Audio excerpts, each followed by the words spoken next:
Good evening, one. Good evening, all, and welcome to Grid Vision. We're here with the OB Builders Cup Series on a Thursday night, and it's time for the Mayor Seating Solutions 200, hot and ready from Richmond Raceway on a cloudy day. Let's go ahead and take the Google Earth camera down as who's we? Well, we talk about what's going on. Well, it's me, Joe LaCastro, Jolo to sum up here in the booth with my co-host, as usual, Sheldon Atkins, and, well, a different producer down in the booth today. Daniel, thank you for joining us. DJ. How do I pronounce your last name, DJ? Lion. I almost said Leon. Just the way I saw it. I just wanted to say it right. DJ Lion. Very good. All right. Well, we are here. Sheldon, how you doing, buddy? I'm doing pretty good. Hoping that for Christmas, maybe Austin could pull forward a little bit of money, get us a little bit of that hooked on phonics thing, because it sounds like it's been pretty useful for some these days. But man, I'm absolutely excited, dude. Richmond, this is my home track. This is the fairgrounds. You know, this is the place that I grew up going to watch races. The places I grew up, just going to watch, pigs running around in a cage. This is an amazing track, flat track, lots of changes though throughout the race. I mean, this place is really going to slick up. The lane's going to widen out a little bit. We're probably going to see some cars get up a little bit close to the wall, depending on how the dynamic track treats us. But this is just a fun track and a very chaotic track sometimes as well. You're darn tootin', my man. It is a chaotic track. A little less than a mile. Still gets that D shape to it. A lot of fun here at Richmond Raceway. And these guys here are fantastic, the OB Builders Cup Series. So let's go ahead and let's break down the grid. We're going to be talking about who's going down and get ready to get going. First things first on the grid. At the top, it's going to be Adam Benefield with Maverick Davis on the outside. Patrick Kidder starts off row 2 with Luis Pizzera on the outside there, in driving the 12. PB Henry is in 5th place with Paul Hill in 6th. Derek Heitman in 7th with Keegan Sabilo in 8th. Evan Say in 9th and Tim Wortman Jr. in 10th. Right off the grid, P11 going to be the 23 machine of John Bender with Luke Christian starting up top in the 3. 13th going to be the 50 machine of Josh Schaffner with Joseph Causey in 14th. 15th place going to be the 6 machine Brandon Pasalaco with Alexander Carr up top in 16th. 17th will be the Daytona winner, the 11 machine Paul Gallimore with Brian Johnson rolling off in P18. 19th going to be the 25 machine of Greg Carr with Kenny Powell rounding up the top 20. After Kenny Powell there, it's Jose Medina in 21st with Chad Kibbe there in 22nd. Justin Levine in 23rd, getting outside of the qualifying times now with Bryce Reiner in 24th. Austin Edstrom sitting 25th, Chris Vincent in 26th. Shane Clore in 27th with Chris Hudson in 28th. Mark Sanchez in 29th with Michael Figuera in 30th. And rounding out a 31-car field, Joshua Hyatt. All right, let's break it down, Sheldon. Who do you think is going to take it all home tonight? I've got my idea here. I think at the top of this list right now, after looking at things on a slightly smaller track where it can get a little hectic, I think Adam Benefield's going to do good. And look at that. He's sitting at the top of the list right now. No, absolutely. Adam Benefield always good here on the short tracks, good at tire management. I got to go with a bit of a new star, though. I got to go with that 15 machine. Maverick Davis was absolutely dominant last week at Iowa, and a lot of things that you use at Iowa tend to pay off pretty strongly here at Richmond. All right, like down in the truck. Looks like our producer read the same tea leaves as you there, Joe. Adam Benefield on tap for him this evening. That's right. I got Causey for the one to watch. How about you, as we're getting ready to get things started here? I mean, I just got to go with the 333 machine. Evan C has been so good this year, and I feel like that Chevrolet is going to be up at the front at some point tonight. All right, and then Derek Heitman down in the truck. And finally, the underdog. Hey, I said Keegan Sabilo. And I'm going to go with that 33 machine to Chris Vincent. I feel like something's got to give. Was running pretty good practice times here this evening. I feel like the 33 car might be pretty stout. Here we are getting things ready to go. It is a little bit of a shorter track. Hey, you forgot about Paul Hill there, sir. What you doing? Come on. You can't forget about Paul. I got so distracted by the line. You're right. Paul Hill Yeah. on that list as well. It I want feels to like make up. a massive disservice to have him regulate as an underdog. I mean, that's the problem with this series, though. There's so many good Mhm. drivers that it is so hard to just, pick favorites because they're all so dang good, especially here at these short tracks, man. Yeah, short track names pop up pretty often in the OB Builders Cup series, and like I said, I put all my bananas in with Benefiel early on, and it looks like it's already paid off with his early starting position being so strong. As it looks like the pace car is now down and off here, we're gonna get things going. There we are. We are go go go on Grid Vision. Good clean start there for Adam Benefield. Going to pull ahead a little bit here into turn one. Patrick Gitter trying to close up to the back bumper side by side though with the 15 machine. Maverick Davis right from the top. Looks like he was a little loose in practice running the outside line. It's going to be interesting to see how it works out for him here in race conditions. See him kind of roll back a little bit here into three. Gitter gets the pole. Gitter now up to P2. Now working on the back bumper. They get one car around. The one machine. Louis Becerra locks it up though. Great save there. What a save, and we're still flying green here at Richmond as we're going into lap 2. That was a really unfortunate move there for Becerra, but he managed to save it. He puts him down a number of positions. Obviously now he's not even in the top 15, but the top 15 have started to straighten things out a little bit. Here comes some moves though up at the front. Looks like Maverick Davis is not going to settle, and then behind him a little bit, PB Henry starting to make some plays. 2x2 though for Paul Hill and John Binder back there.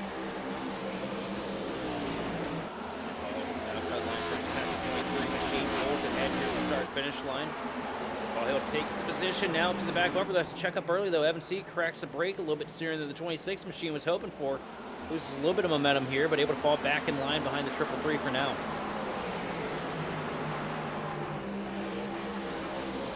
Up here at the front, you can see that single file has started to happen. Challenges are going to occur. They're going to definitely happen here. But a little bit further back, we've got 2x2 racing still going on in a pretty good chunk of this track. You can see here now we've got the action with these cars. All my trading paints is all messed up. So all the cars are gray all of a sudden on my screen. But I think, as you can see, there is a lot of activity still going on as we get things sorted out here early on in Richmond. Shout out to you. It's been a pretty good, clean start here for Kenny Powell. It's been a rough couple weeks for that 8 Toyota Camry. Been kind of mired at the back half of the field or caught up in messes, but currently running 15th. It's pretty good speed here for Kenny to start things out. Be interesting to see if this is anything that if he can grow off of this here before this race is over. Would be absolutely wonderful as we briefly had a 3-wide situation behind Brian Johnson and Bryce Reiner now side by side. Alexander Carr split the middle there. Johnson's going to go out and pull it ahead, but it looks like Reiner wants that position, seeing if he can move his way up from 18th up to 17th, up at the front. There is still a really good stack of cars there, starting with third on back. Everyone's very tight still.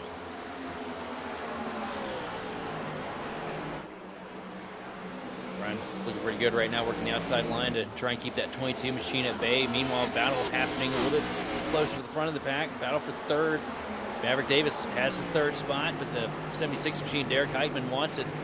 Heitman, one that kind of slipped under the radar coming into this thing, but Heitman's always really good when we come here to these short tracks as well.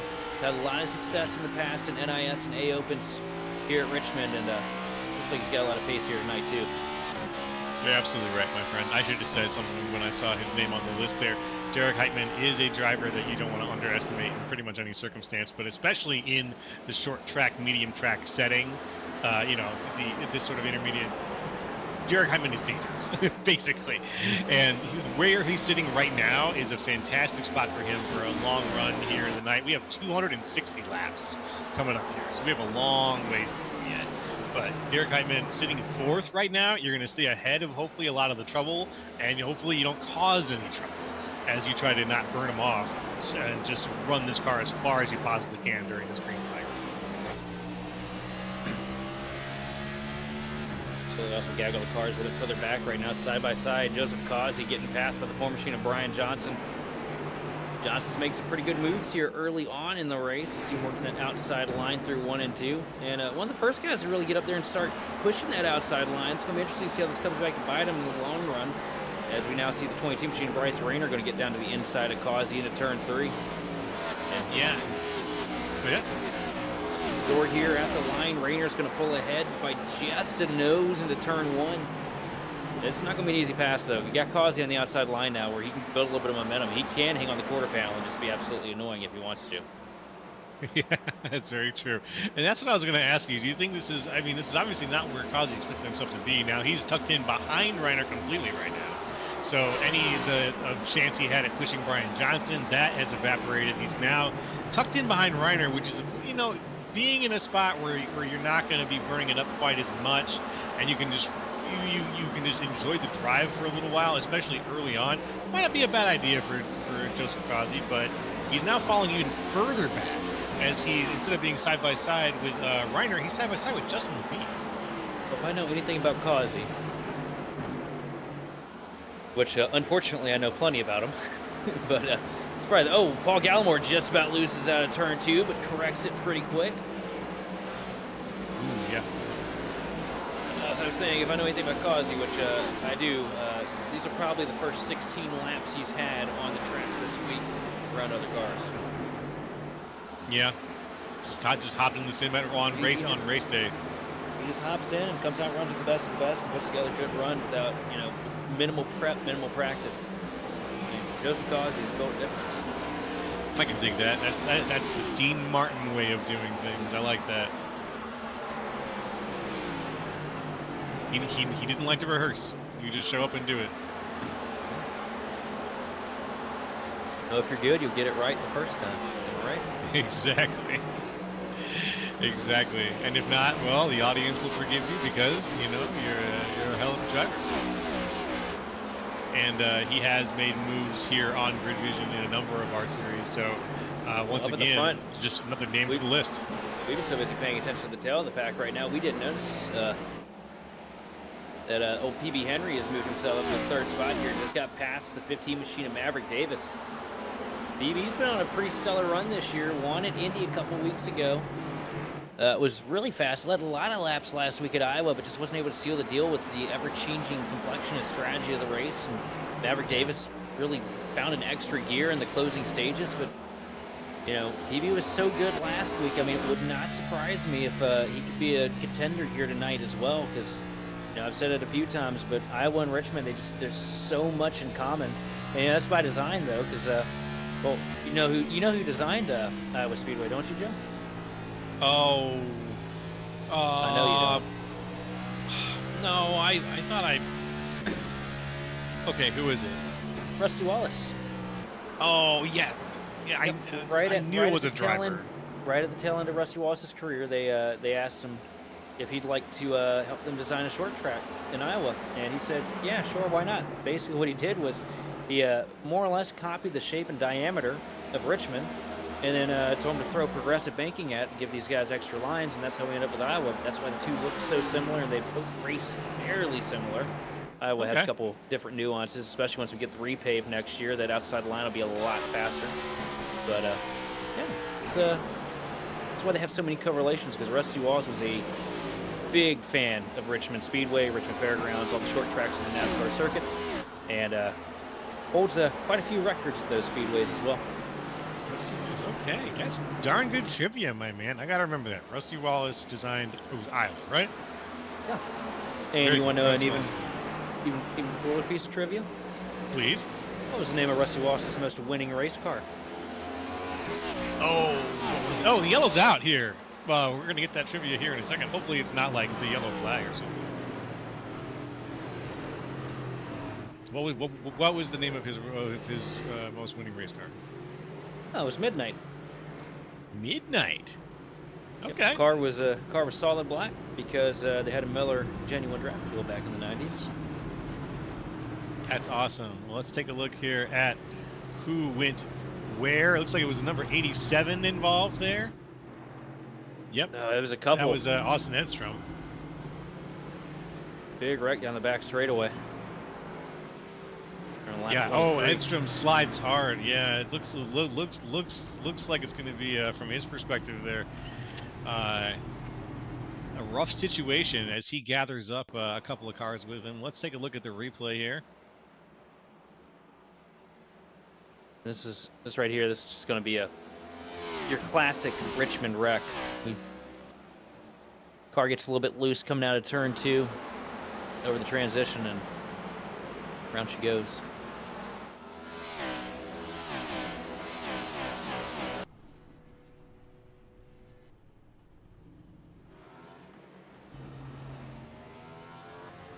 So Mr. Edstrom, we try to get this replay pulled up here.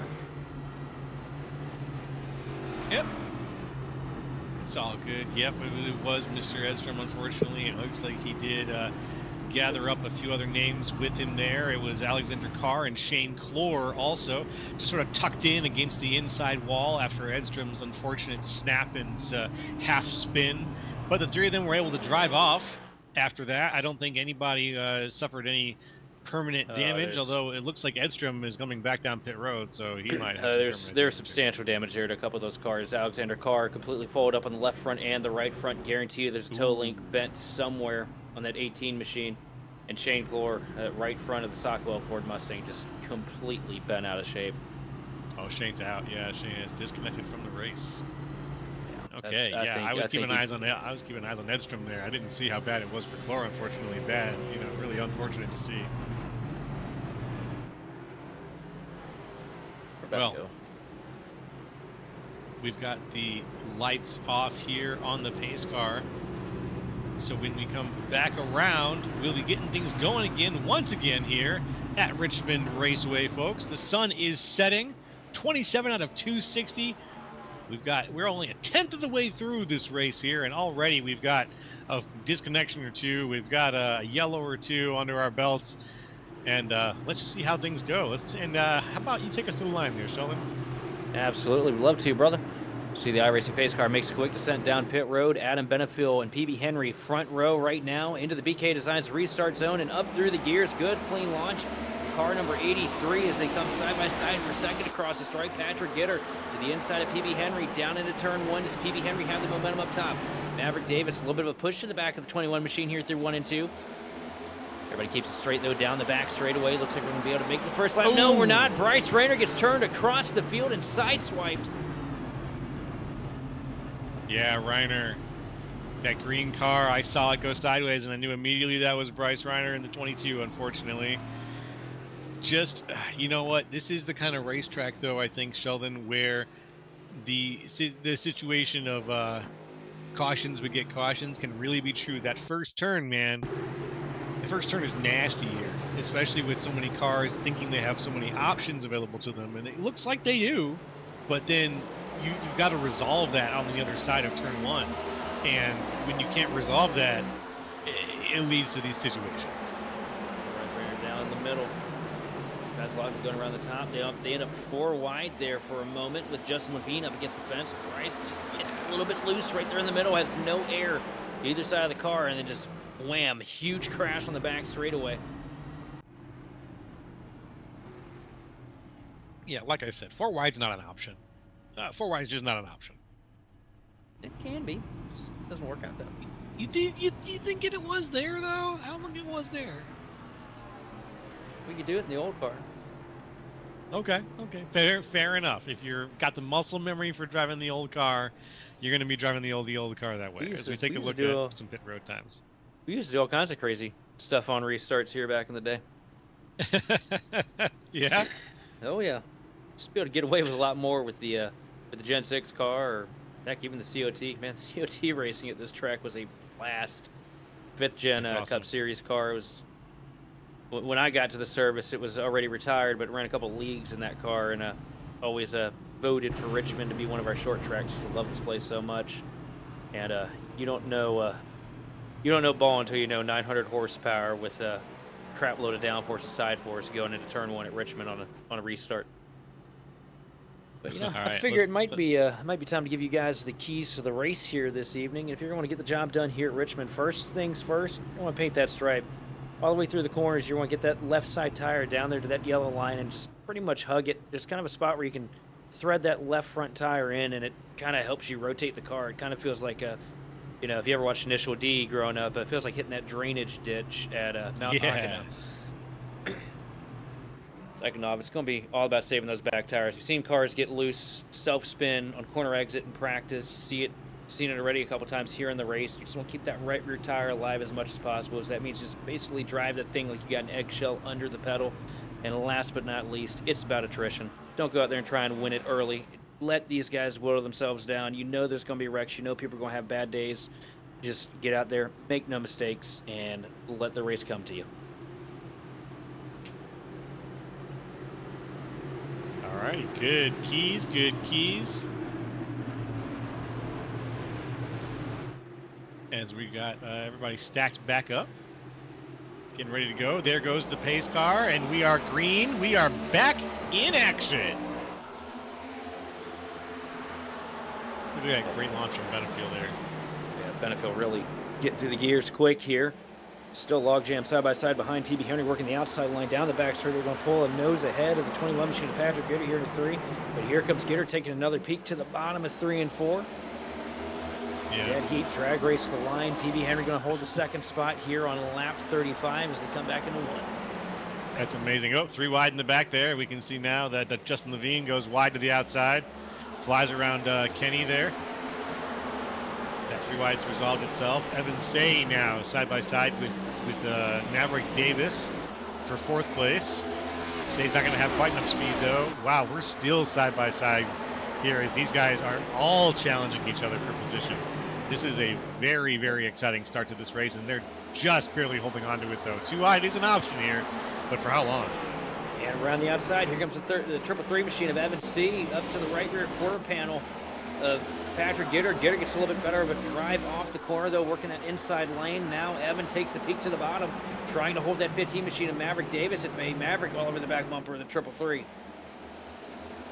Oh, and a big wiggle from Gitter there as Levine goes around the outside. Yeah, Levine's flying right now. He is moving on up. He's in 2nd now, challenging. He moves right past PB Henry. Like he's standing still, and he's getting ready to close the gap with Benefield. Yeah, Levine has always been a big fan of Richmond. In fact, I believe the last couple years he's actually come here to watch the race on Saturday nights. Not sure if he's doing that this year, but putting together a good run here, starting things off this evening. 39 laps in, first of the guys that didn't set down a qualifying time. He's racing in 2nd place all over the back bumper of Father Time, Adam Benefield.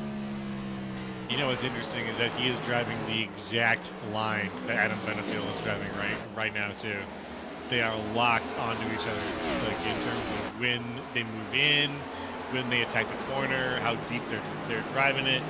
They're locked in step. Oh, Benefield, a little bit of wiggle at it too. Here comes Levine taking a peek. Yeah, how about those results? These results are insane for Justin Levine. Now around the outside, 2, 3, and 4. Levine, Benefield going to give it to him. Knows that top line's going to have the pull. Justin Levine from tail end of the field to P1 here. Only took him 40 laps to get the job done. Beautiful. Beautiful. Oh, Chris Vincent. Sideways out of 2, saves it. Oh, thought we were going to hear the next yellow being called out there. Not quite. We still got some more 2 wide though here in the back. Look at this. Who else is coming up to the front here? That 6 machine, Brandon Pasalacqua. Trying to get his first-hand experience of why he's the points leader right now. See him in the middle lane here, 2, 3, and 4. A little bit more pace on that outside line now as the track starts to pull down and rubber up.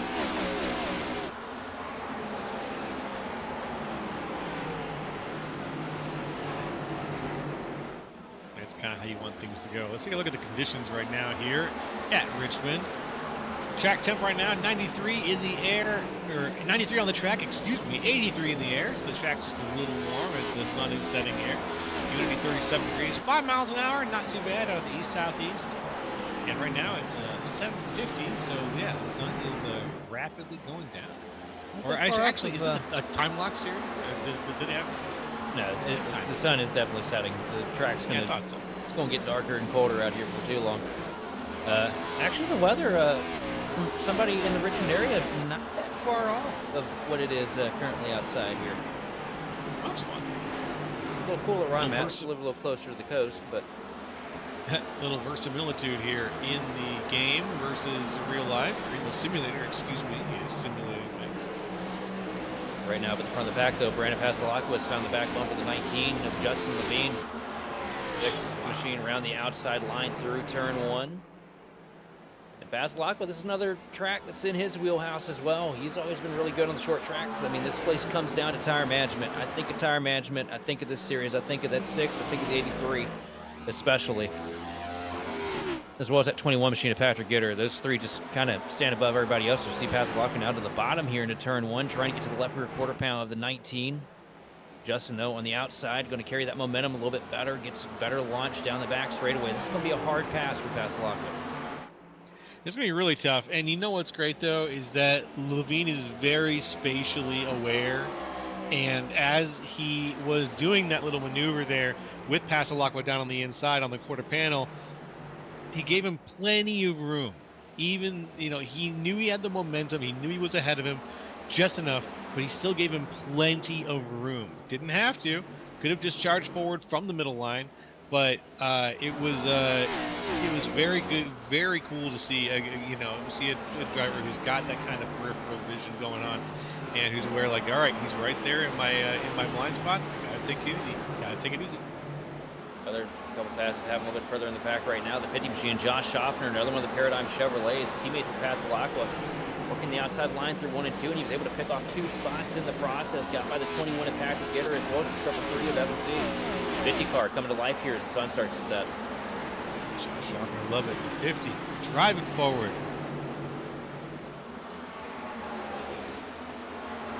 Let's see, he started this race in 13th right now, and so Schaffner up to 8th right now. It was a very good charge for him.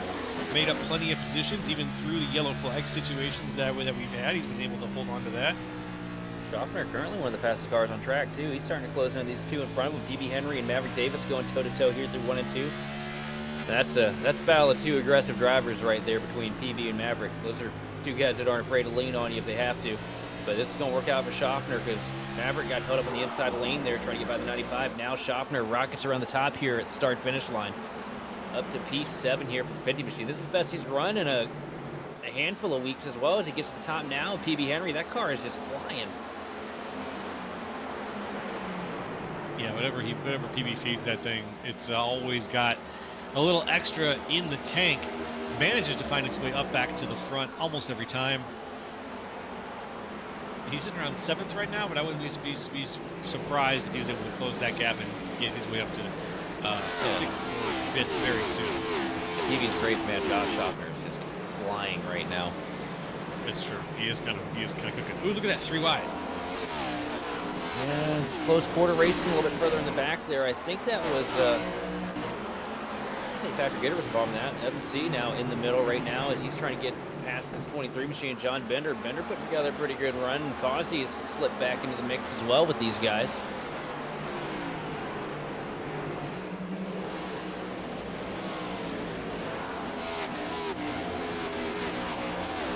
Everybody crosses the line there. Lap 54 out of 260. What I'm seeing right now, this is what I alluded to earlier in the race. It's preferred to stay down there in that inside line as much as you can. But once you get in traffic, if you start roaming around behind somebody, you're going to start burning those right front tires off. You just really got to be able to be versatile and move around. What we're seeing here with the dynamic track state, this is the first time that we've come here since we've had the dynamic track. You got a lot of cars moving around different lanes. You got a lot of different options opening up here. This track's really starting to widen the groove. And we're seeing a lot of guys start to play with that here pretty early on. See Paul Gallimore gets past the 15 machine of Maverick Davis. Paul Gallimore up to 7th right now.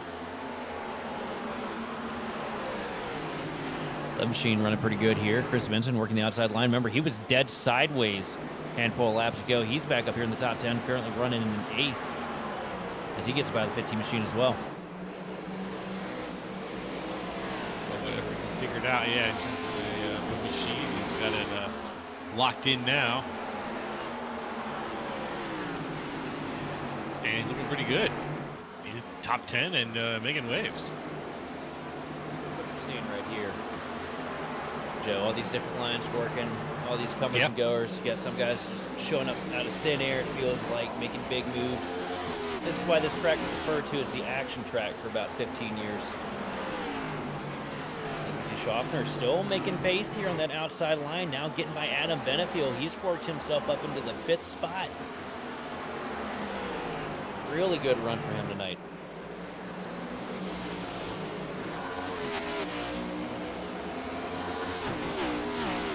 God, I hate being up here in the booth. I'd love to be on track. Yeah, I can tell you got the itch, pal. You want to get down there. You want to be where the action's at. All about for the lead, starting to heat up a little bit. Paslakwa tries to go to the outside line. Justin Levine covers it here. Coming out of turn 4, takes a little bit of air off the nose of the 6 machine. Now Paslakwa back straddling that first seam here through 1 and 2. Looks like it'll be an easy pass. I mean, Justin's getting such a good drive off. He's just committed to that paint, trying to keep those tires alive as much as he can. I wonder, though, you know, if that outside line is going to chew through the tires like we've seen in seasons past here at Richmond.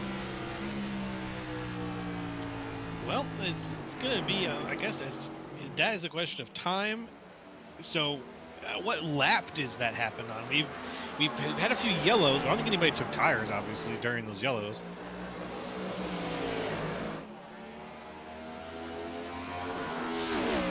When do they burn off? That variable is a moving target, because it all depends on how aggressive you are when you go up to the outside line. You can go up to the top line if you know what you're doing. I mean, you can save tire, you know. The option is there. You can save some tire working that outside line, but to be able to tack on to your race leader like this, I feel like you put him in a little bit of a detriment. It's going to be interesting to see which end goes first.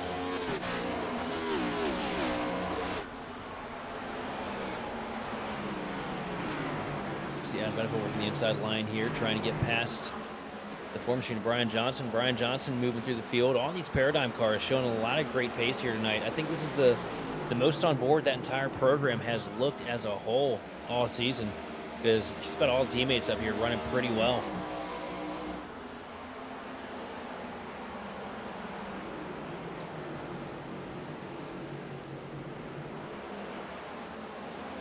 See, Brian Johnson was able to make the pass there through turns 1 and 2. Most of the field single filed out here for now. Benefield a little bit further back. Sitting pretty in 9th position, but you know what? That's a position that you can still consider. You still consider that in a comfortable spot when you've got, 200 laps left to go. We must have missed something here. I mean, maybe early pit stops here or something, but I'm looking. I see Maverick Davis currently sitting back there in 26th, a lap down. Same story for Derek Heitman sitting in 27th. Yeah. We had a couple guys come down pit road here, taking an early stop. I think we might have. I think we definitely did. If we look at the situation, who is down there? Benefield does have. No, Benefield did not pit. Oh, I said Maverick Davis and Heitman. Oh, Maverick Davis. I'm sorry. Yeah, both cars are clean. I'm just wondering if they came down and maybe took an early pit stop here or something, trying. I don't know how those two cars would go lap down, because they're both running well up at the front here. Some good lap times though. We see Derek Heitman working the inside line here, past the Dutch Bros Chevrolet of Tim Wortman Jr.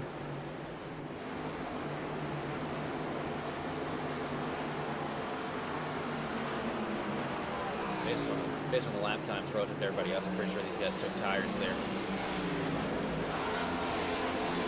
Bold strategy, see how it works out for them. So I can tell you up at the front, Levine's going to stay out as long as he possibly can.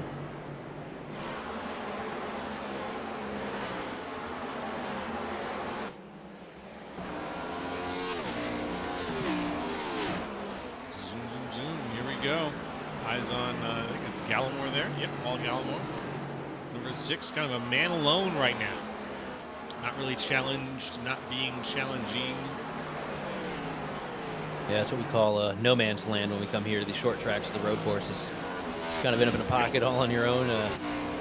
as hard as you push, you can't seem to catch the guy in front of you, and the guy behind you doesn't get there either. You are a rock, you are an island. See Levine still leading the field here as we get ready to take lap 72. Paul Hill starting to show some pretty good pace here, starting to close in on your race leaders. He's worked himself up to 3rd spot here in the 26 Death Slayer Camry. Good night for P2 in the championship standings. What he's probably hoping for right now is that that 6 machine pass Locke loses a tire or something there. These two have been going at it here for the points lead.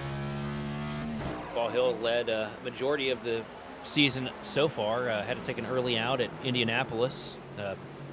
Week off, if you will, and fell back to 2nd in the points, but it's still a close margin here for the top 3, and the top 3 in the point standings, pretty sure are actually sitting 1, 2, 3 just in jumbled up order.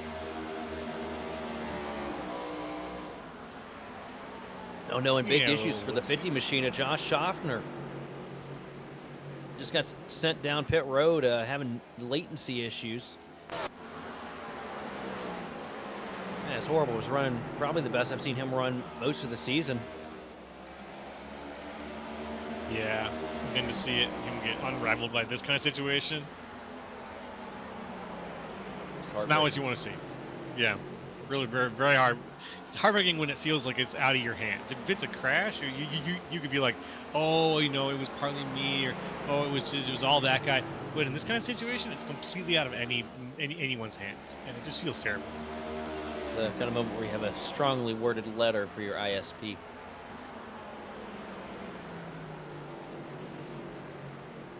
To whom it may concern.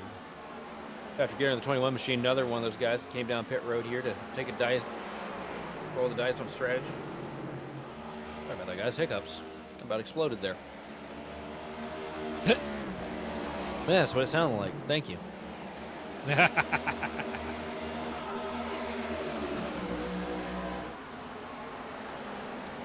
See Patrick Gitter working around here, and when I think of Richmond, that's that paint scheme that Gitter has on the car there. That's one that I think of when I think of Richmond. Kevin Harvick ran something very reminiscent to that back in the 2000s, and Kevin Harvick kind of made this place a stomping ground for a handful of years. Felt like every time the Busch Series would come here, the Cup Series would come here, he'd either win it or be in contention for winning it.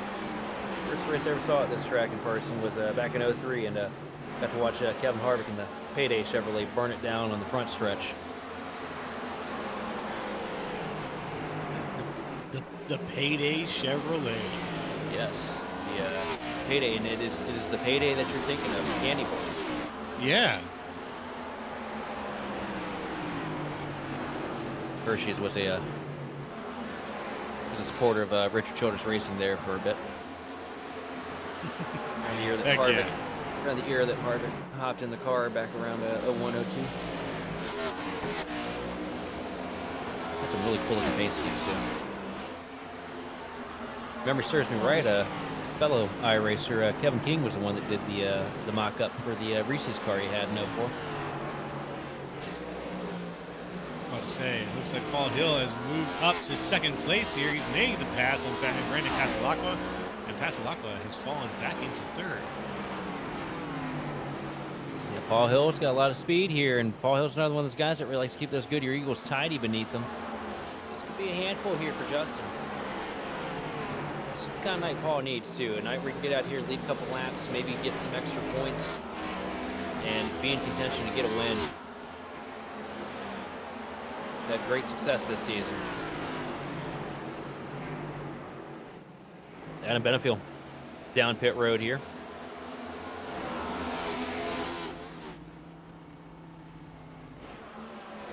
So bring the 83 Chevrolet down for 4 tires and fuel. 82 laps in.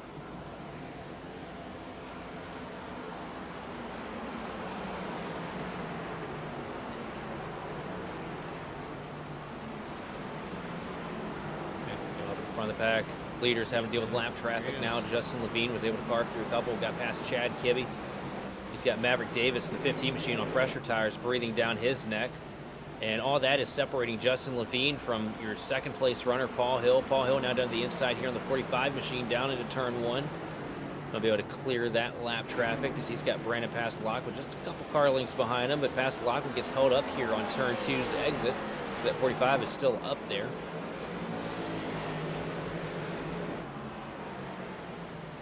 What is he trying to do up there? Yeah, he's just running his line. That's all you really can do in this kind of situation is just find your line and run it. Yep, up in front of the pack, Maverick Davis is able to unlap himself from the race leader. So first of the guys that came down pit road here to get back on the lead lap. Got about a straightaway between him and 17th position. That's Tim Wortman Jr. be the next car that he's got to get by. As this all cycles out, it'll most likely put that 15 machine in the lead, so long as we stay under green, knock on wood.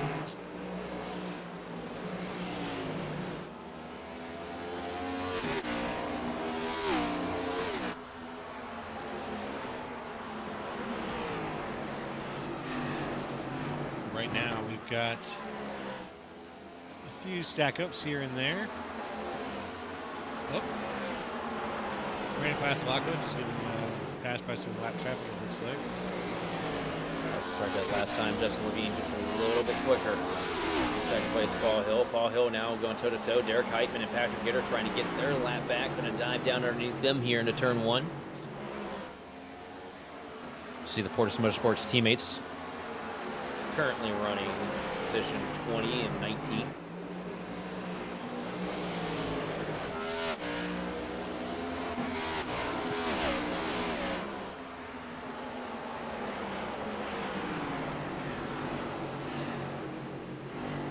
Machine. Tim Wortman Jr. going to come down pit road here for 4 tires and fuel.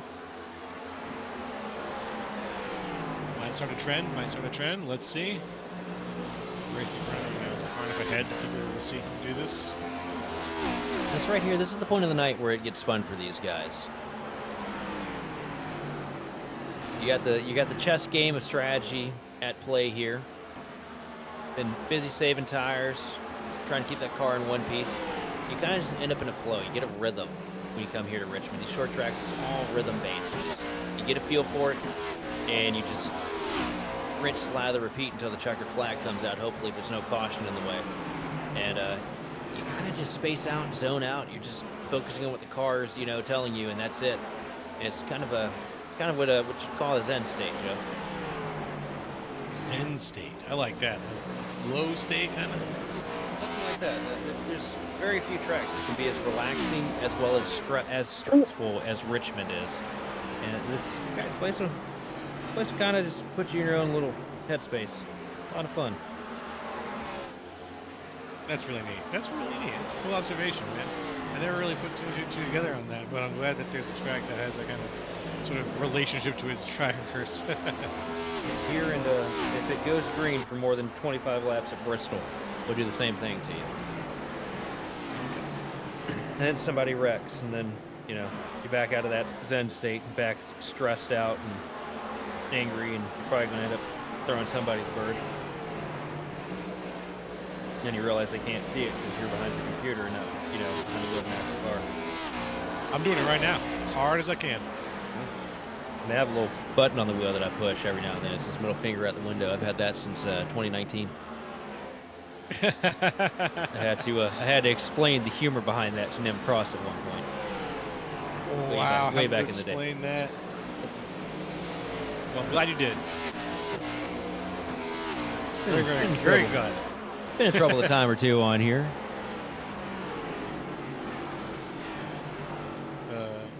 Here we go. Things have definitely. I want to say they generally have calmed a little bit.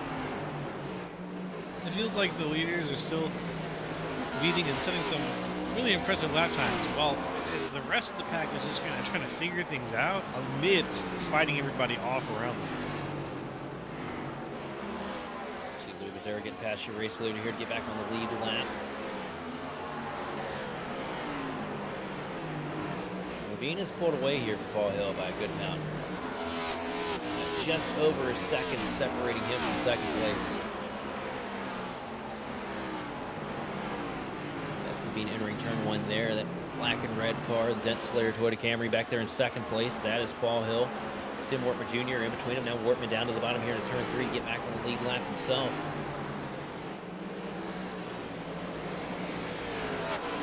Pasalacqua still in the back, though, of that 26. These two just cannot get away from each other at any point this season. It feels like they're, you know, you look up, you see one of them, you see the other one right there behind. And that is why the points are the way that they are currently. Yeah. We're on board with the 6 machine. Brandon Pasalacqua working the outside lane here, and he's been pretty much glued up there to that top line all night, it feels like. You know, normally we see Brandon working the bottom, certified bottom feeder everywhere we go, but here in the last couple weeks, he's really kind of diversified his driving style up and been, you know, running lanes that you don't typically expect to see him in. And here we are, another short track. Pasalacqua fast and working the top line. He's going to be side by side here with Paul Hill at the start-finish line, getting the pull down into 1. Paul Hill going to crack the brake early here, letting his 6 machine go. A lot of give and take between these two. As you see Kenny Powell now starting to thread up into the mix, trying to get his lap back. And the running order may not show that Kenny Powell's doing as great as he is here today, but he's been doing a pretty good job hanging around the top 10 here as far as strategy goes. Once this thing cycles out, this would be a pretty good position for him as long as he's able to maintain it.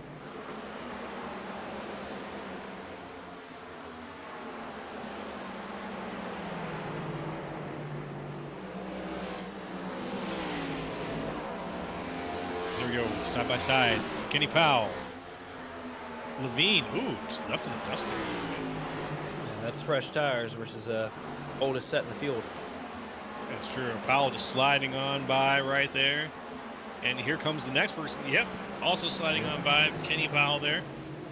Got 2 more on pit road right now. Paul Hill came down as well as the 6 machine of Brandon Pasalacqua. See them getting jumped in the running order.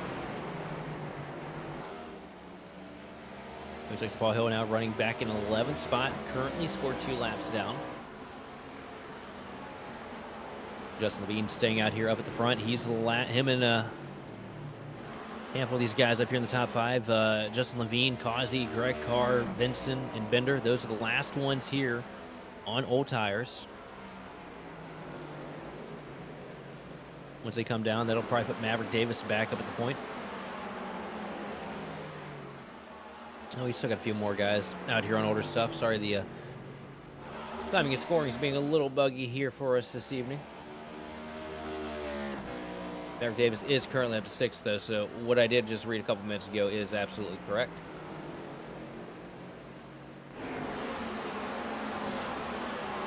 Pretty easy for Maverick either, though, because there's a lot of guys behind him on fresher stuff as well. See the 33 machine, Chris Minson, going to come down pit road here from 5th.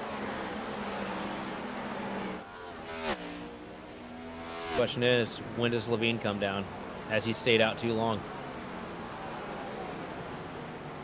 Ooh, that's a good question. I think he should probably pit right now. He wants to be at the end of the bubble.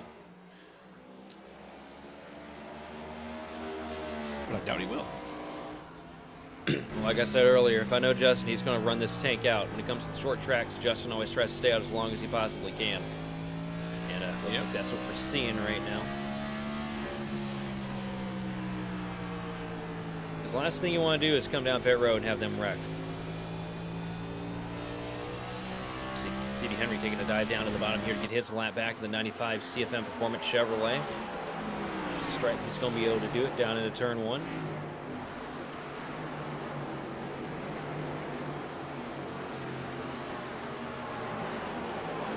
Machine of FMC taking a peek around the outside here through 3 and 4 to try and get past as well. Joshua Hyatt, the 2 machine, comes down, pits out of the top 5.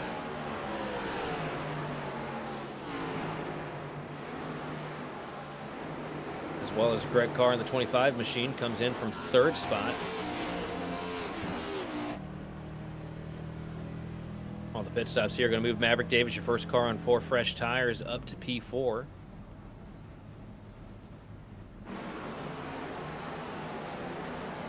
Now currently sitting in the 3rd spot there for driver of the 15 Chevrolet.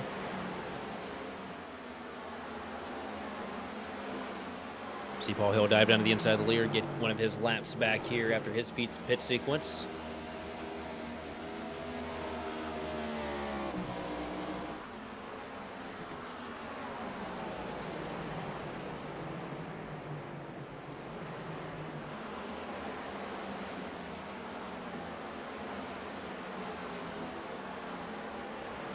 Back to the action here on lap 111. Perfect timing. Look at that. Make a wish. Lap 111 has come and gone here into lap 112. 260 is our target tonight here. We are trying to take this, the Mayer Seating Solutions 200, all the way. And yeah, it's been a mix of things. It's been a bit of a mixed bag tonight, folks. Thank you for joining us. If you just signed in with us and you are watching us now, you're watching Grid Vision. Next week, the OB Builders Cup Series is going to be coming from New Hampshire. 200 laps in the New Hampshire Motor Speedway. Looking good. Next week, that's 8 p.m. Central, 9 p.m. Eastern, 5 p.m. if you're way over on the Pacific Coast. New Hampshire's another really good track as well.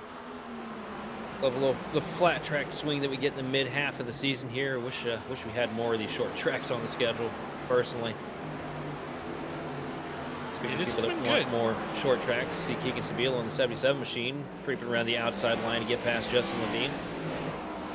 Go ahead and get one of his laps back. And a pretty good night for Keegan. Been running around the top 10. Quiet evening for the 77 Mack Tools Toyota Camry.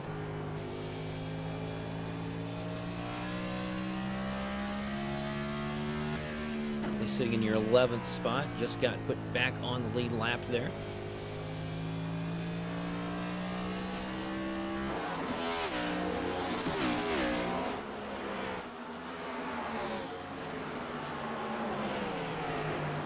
Here we're in the front. Benefield makes a move now. He's up to 2nd place. Back where we know what, he was sitting in like 9th earlier, just about 10, just about 20 laps ago. We were just talking about that, and now he is sitting in 2nd or 3rd. Excuse me. Fantastic spot to be in. Still got some kind of a bug going on with the timing and scoring. Benefield currently scored 3rd. Joseph Causey is still in 2nd because Causey has also opted for the strategy of no pit. And I think right there, no, Levine's still on track. Levine just staying up here at the point, trying to get as many laps led here as he possibly can. Probably, maybe even a part of him just trying to go for that bonus 4 laps led here tonight from Richmond. Could be the case. Oh, there he goes, the 24 of Medina. Jose Medina up here. Where's he gone, Joe? Just kind of getting in the mix. He's not in here. He's not there for points, but Porky Pig has joined us again here tonight, guys. I'm gonna figure out a way to get you. When I get you, it's gonna be good. You're not gonna do it. And when I get you, it's gonna be good. You're not gonna do it. I'm too nice. That's my problem. I'm too nice, man. I'm too nice. All my punches. What you need to do is pour yourself some caffeine. I feel like you're gonna doze off on me up here. No, maybe a little bit. Yeah, you know, just a little bit of caffeine. These guys have got me hypnotized, man. Like it's a solid. Oh, big block down to the bottom laps. here. Paul Gallimore trying to push the 87 machine of Edstrom out of the way. Austin Edstrom going to be side by side here. All this happening right underneath your race leader. The last thing Justin Levine wanted to see there. Yeah, no kidding. That's insane. Like, wow, what a move there. Yeah, that got me to say right up. Like it was. I was just about to say, I'm getting hypnotized by these guys going around, because now if I look at the track map, it's just a series of perfectly spaced dots half the time. Everyone's got their groove, they're settled in. But yeah, that was quite the challenge there. Gallimore just kind of stuck out there. So another car returning to pit road here. The 76 machine of Derek Heitman comes down from 11th spot. Not sure what the strategy is on that. It hadn't cycled out yet up here at the front. Wondering if some of these guys just kind of off sequence here. Could be. as we approach what will be, when we get to 1:30, that'll be the halfway mark in today's race.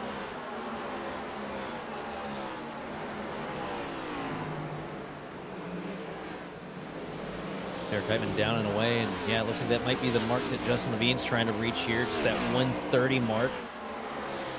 On the pit sequence, you see him get passed by the 33 machine of Chris Vinson here.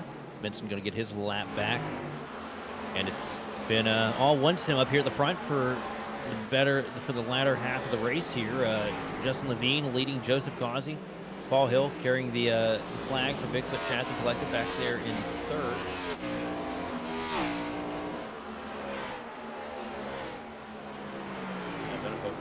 Flag for Team Conti's Sim Performance over Maverick Davis. That is your 4th and 5th spots as they run currently P6 and 3 machine. Luke Christian, really good run for the 3 machine here tonight.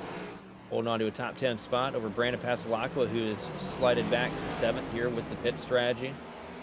And down pit road, Justin Levine figured lap 125 is the one we're coming in on. See him bring the Whatnot Team Conti Sim Performance Toyota Camry down into the pit stall. 4 tires and fuel here. Let's go ahead and lead over to Joseph Causey. Causey going to get 5 bonus points here for leading a lap. Hey, every point counts.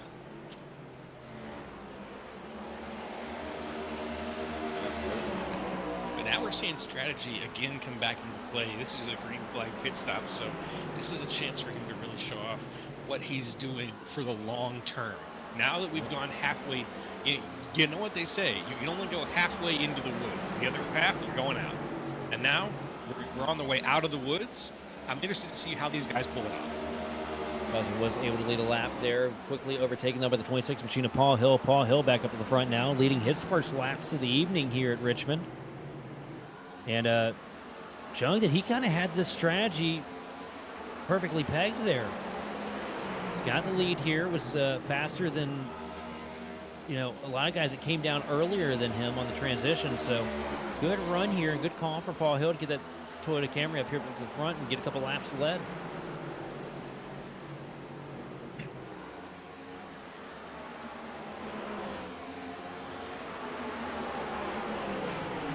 The 130 laps under our belt here as Paul Hill leads us out at turns 3 and 4. Now's a good time as any to take a quick walk away and get a couple words from some of our presenting sponsors, and we'll be back to bring you more of the racing action here on the grid.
All right.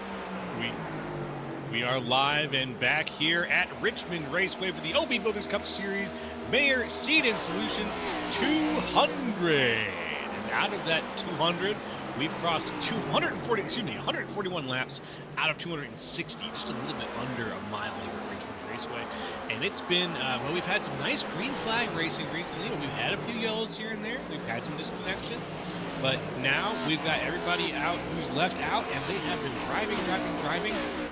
Strategies are starting to come into play. Sheldon, what do you think about how things have been going so far? Well, so far it's been definitely all been about strategy here. You know, it's not often you get long green flag runs here at Richmond. So for some of these guys, you know, got a little bit green under the gills here as far as what you're supposed to do. Do I stay out late? Do I come in early? Do we go with 2 stops? Do we go with 1 stop? How many stops do we go with? And you know, I can tell you one thing. I haven't had the opportunity to cover many green flag stints at Richmond throughout all the years that I've been up here in the booth, but I couldn't tell you how it's going to play out at the bare minimal here. One thing I can tell you, though, we do have a couple cars, you know, you did allude to earlier, we get a couple cars out of the race right now. Currently 26th spot, Chad Kibbe out, 31 laps. Brian Johnson, Josh Schaffner, Bryce Rayner, Chris Hudson, and Shane Clore, all drivers that had to put it behind the wall early here today. But that still leaves us with 25 guys to figure out who's going to bring home the hardware this evening. Who will bring home the hardware this evening? Or like, so we already had our picks in. My pick is still in the race, definitely. He's sitting second right now. Where's yours? Howard Davis is currently running back there in the 7th spot. Looks like the strategies is kind of falling out of his hands a little bit here. Lost a little bit of time there through the pit sequence. And, you know, I wouldn't say he's struggling, but definitely not where he wants to be right now. Probably hoping for a caution just to get the chance to re-rack him, restack him, get another opportunity to get up there to the point.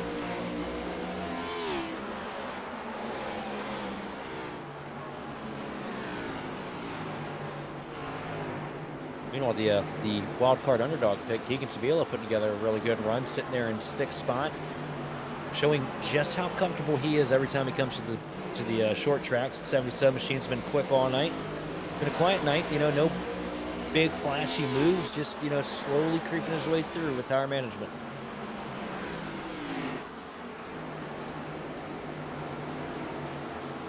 It's that good management that gets you somewhere on a track like this, especially during a green flag run. And having that skill, being able to put that down on the track when you need it, is what moves these guys up bit by bit by bit. Yeah, and had himself a pretty good weekend a couple weekends ago. Was able to get the late model back out of the shop and get back on track, run a couple laps at the local short track, and seemed a bit like a different man since he's had the opportunity to get back behind the wheel of the car. I think you're right. I think you're right. I know he's hoping for more chances to get out there and mix it up in the real world, and you know, also looking to get a couple rentals sold out as well, because one of the things he's been doing here, Joe, is he's been renting out some of his extra late mods he's had sitting in the shop. Amazing. Oh, that's cool. Man, that's kind of a fun little business to have. So if anybody wants to go fast and go left, that's the guy to give a shot right there. Yeah, absolutely. Go rent a late model. Yeah.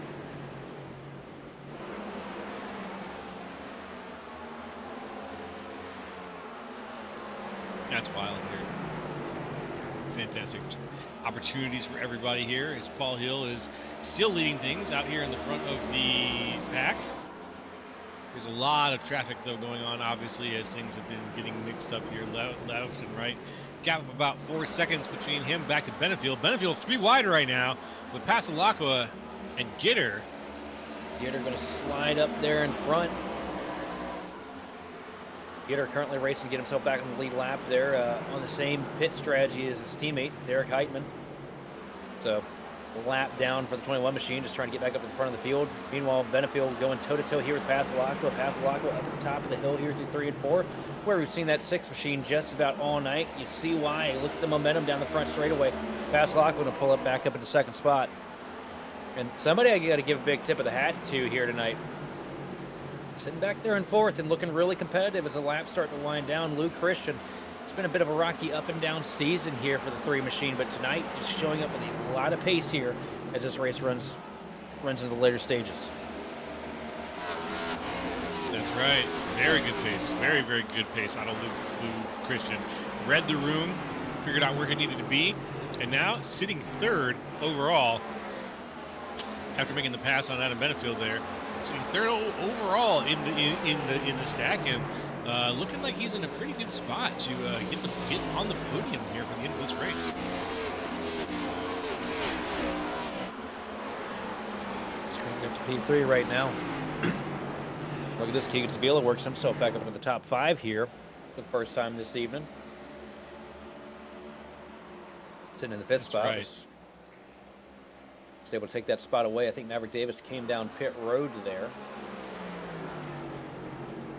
Sabilo is about 5.5 seconds back from Lou Christian. Adam Benefield splitting the difference there in between all this lap traffic. You can start to come to life here in the later stages this evening. True. That's the way you want to do it. That's the way you want to do it when you're doing 260 laps of a track that's a little less than a mile. You want to come to life later in the race. Early on, you want to be aware, but you don't want to be the aggressor. I don't think so. I think that some people have been the aggressor. They drive hard, they drive fast, and then they have to play for 40 chess at a level early on that can lead to a lot of fatigue later in the race. If you can find a place that you can ride it out comfortably without falling too far back, you might want to just hang out there. But Lou Christian now is making moves. He's moving his way up bit by bit, pushing forward, and just keeping things steady.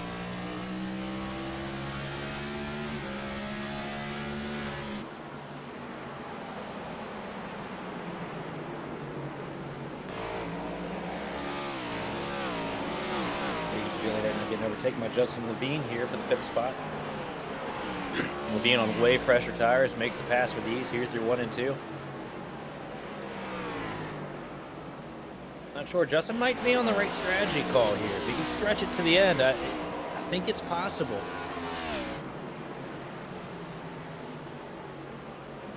Joe? Yeah. You think he can make it through? Sorry, definitely possible here. Oh, we lost you there, brother. He did for a second. When a man gets a text message from his son, he has to read it really quick. let me just put it that way. Sorry about that unprofessionalism there, but I did have to really take a quick look at my phone. But I am back now, fired immediately. I knew it. I'll see myself out again. I'll see myself out. I can't tell you how. Hey, look, I can't tell you how you lost your last shot, but I can tell you how you're gonna lose this one. Okay, fair enough.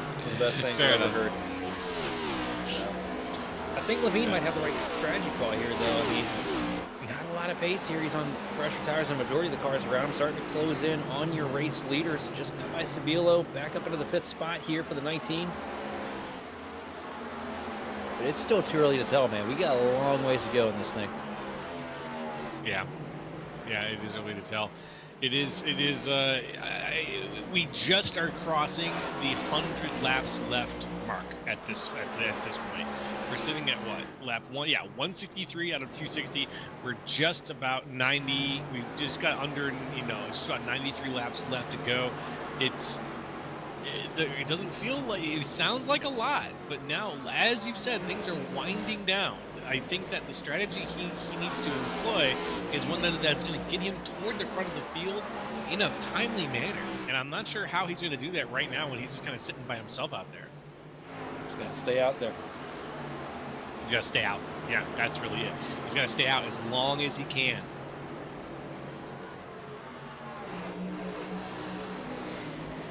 Let's see. Yeah, we'll have to wait and see. Justin Levine, a lot can still happen there. Could make his way up from 5th. But let's see. The gap he's got to close right now is only about 2 seconds. It's 2 seconds between him and Adam Benefield. And it's going to feel like 2 massive seconds. It's going to feel like a canyon. Because not only is it 2 seconds, it's 4 cars between him and Adam Benefield. He's making a pass right now, Justin Levine, on one of them.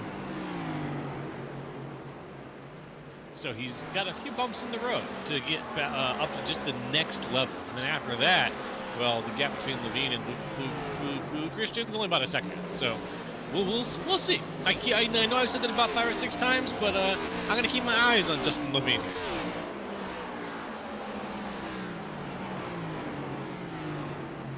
Oh, Lightning Levine into the back of Spaceman there. Him and Austin Edstrom come together through 1 and 2. But things are getting exciting in the team Discord for them, both 1-sim drivers.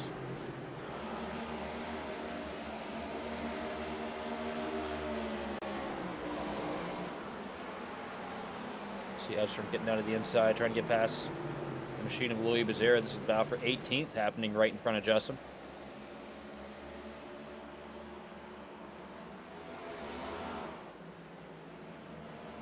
And Bazera is not one to that whole give and take mentality that we talk about, Joe.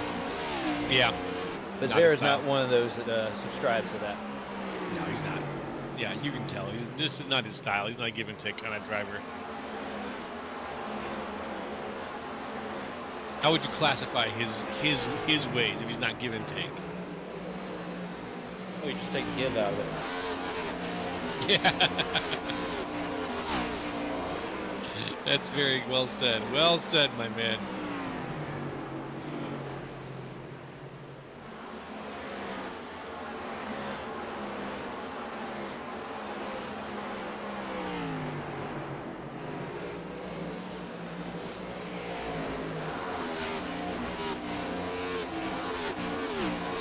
Still some pretty good situations here. Benefield now side by side with Levine, though. Benefield's fallen down to 5th. Levine makes the pass. Nice and clean from Levine. He moves up, takes that 4th place spot. Like we said, it was very possible. Now he's just got to close the gap between himself and Luke Christian if he wants to get on that podium. He needs to make up 2 seconds to get onto the podium right now. Well, Paul Hill's not necessarily in a spot that he wants to be in. Your race leader stuck behind the lap car of Kenny Powell.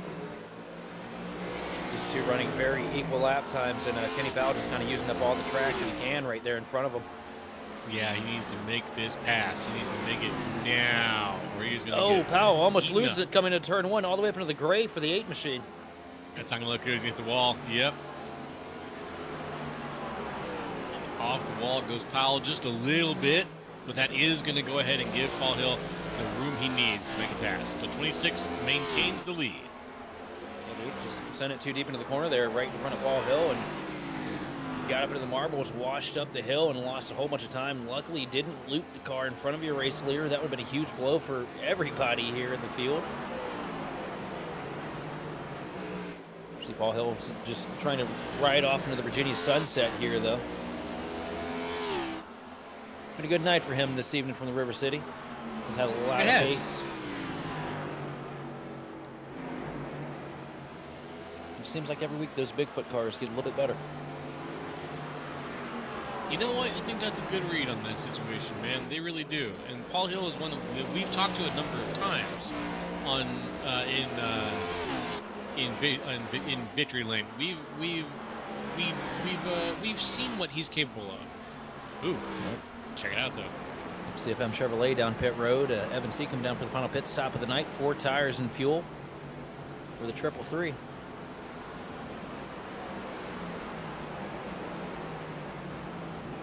So we got this final rounds of pit stops on the board now. Adam Benefield coming down pit road as well.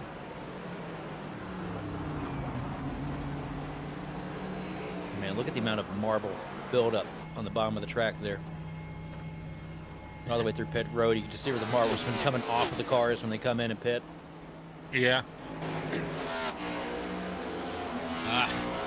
Physics. Gotta love it. I love the amount of detail, the time and effort and detail that iRacing has put into these last handful of updates. You know, the marbles, the track debris. We got that about, I'd say, 1.5 years, 2 years ago. Got the dynamic track over the off season this year. That's a lot better than it was even when it first came out years ago. AeroCAD models, all kinds of stuff, man. It's as close to the real deal as you can get anymore. Closer than it's ever been either. I mean, there's weeks that we sit up here in the booth and I watch the race, you know, that we cover on a Thursday, and we go watch the race Sunday, and it's just the same exact thing. Drivers fighting the same issues. No, it used to be we'd run races over the week and watch the actual show on a Sunday afternoon, and yeah, they couldn't have been further from each other as far as how things worked, lines set up, changes in the car worked, and it's so on point now. Nice.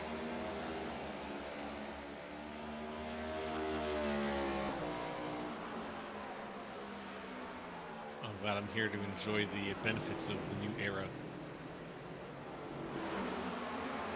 Absolutely. You see Ball Hill leading down the back straightaway here. 181 laps complete here tonight.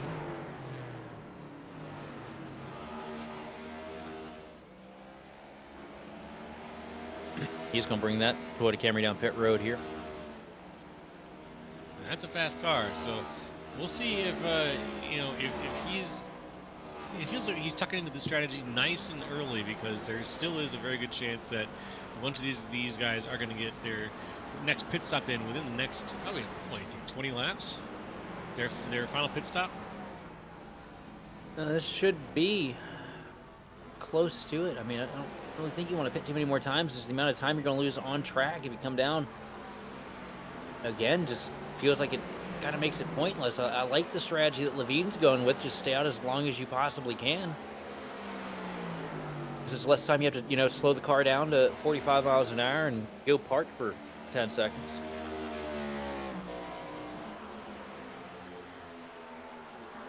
It's just going to be a matter of if the tires hold up for the 19, though. Justin Levine has cycled back up to the point here. I bet if anybody can make those tires hold on, it's the driver of the 19 right now. Look out, though. Patrick Gitter has moved up into the second spot here. 21's been really good. 21's always really good at saving tire as well. Justin letting a little bit of lap traffic go by there as we get our eyes on Patrick Gitter here, sitting in the second spot. Highest he's ran here this evening, I'm pretty sure. Been a quiet night here from the Fortis guys, but you can tell they have a lot of speed. Oh, Gitter gets loose out of turn 2, though, with the one machine of his air on the outside.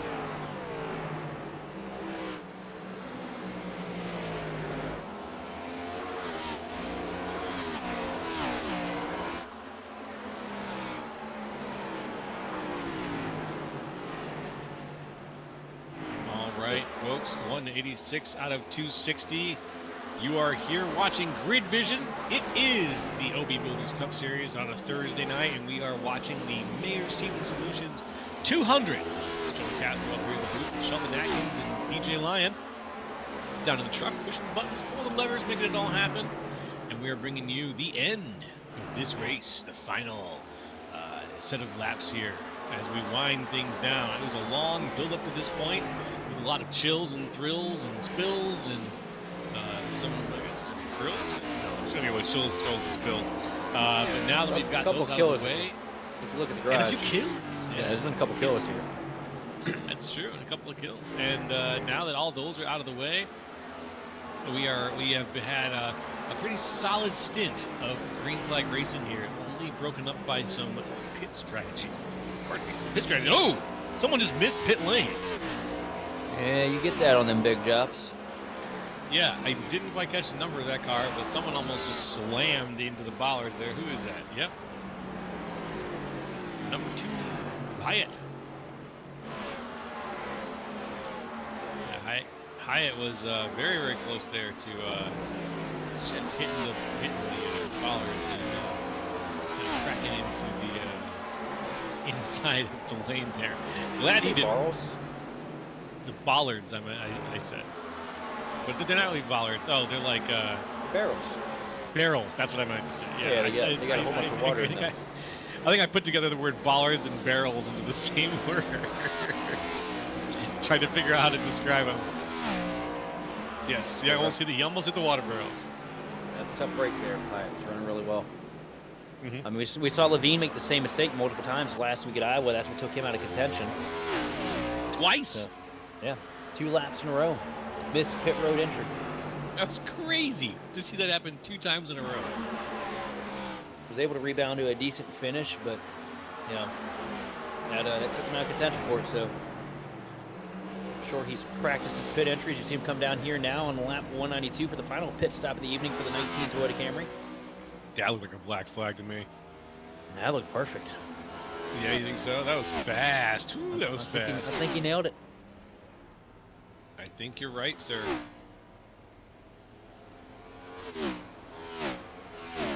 Josh Schaffner, however, with a meatball. Oh no. Yeah, don't know when they're out. Oh, that happened. he's been on pit road. He messed that car up way earlier in the night. Oh, okay. Remember, he got held for a connection issue. Oh, right. Yep.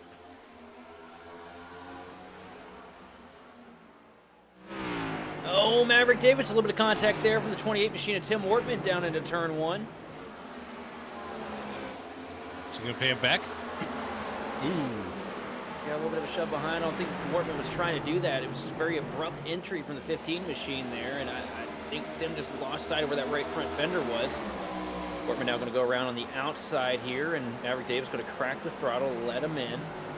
Notice these guys are on fresher tires. So the 3 machine of Luke Christian, they're going to be able to sneak out a spot here, moves himself back up to the 5th spot here down the back straightaway.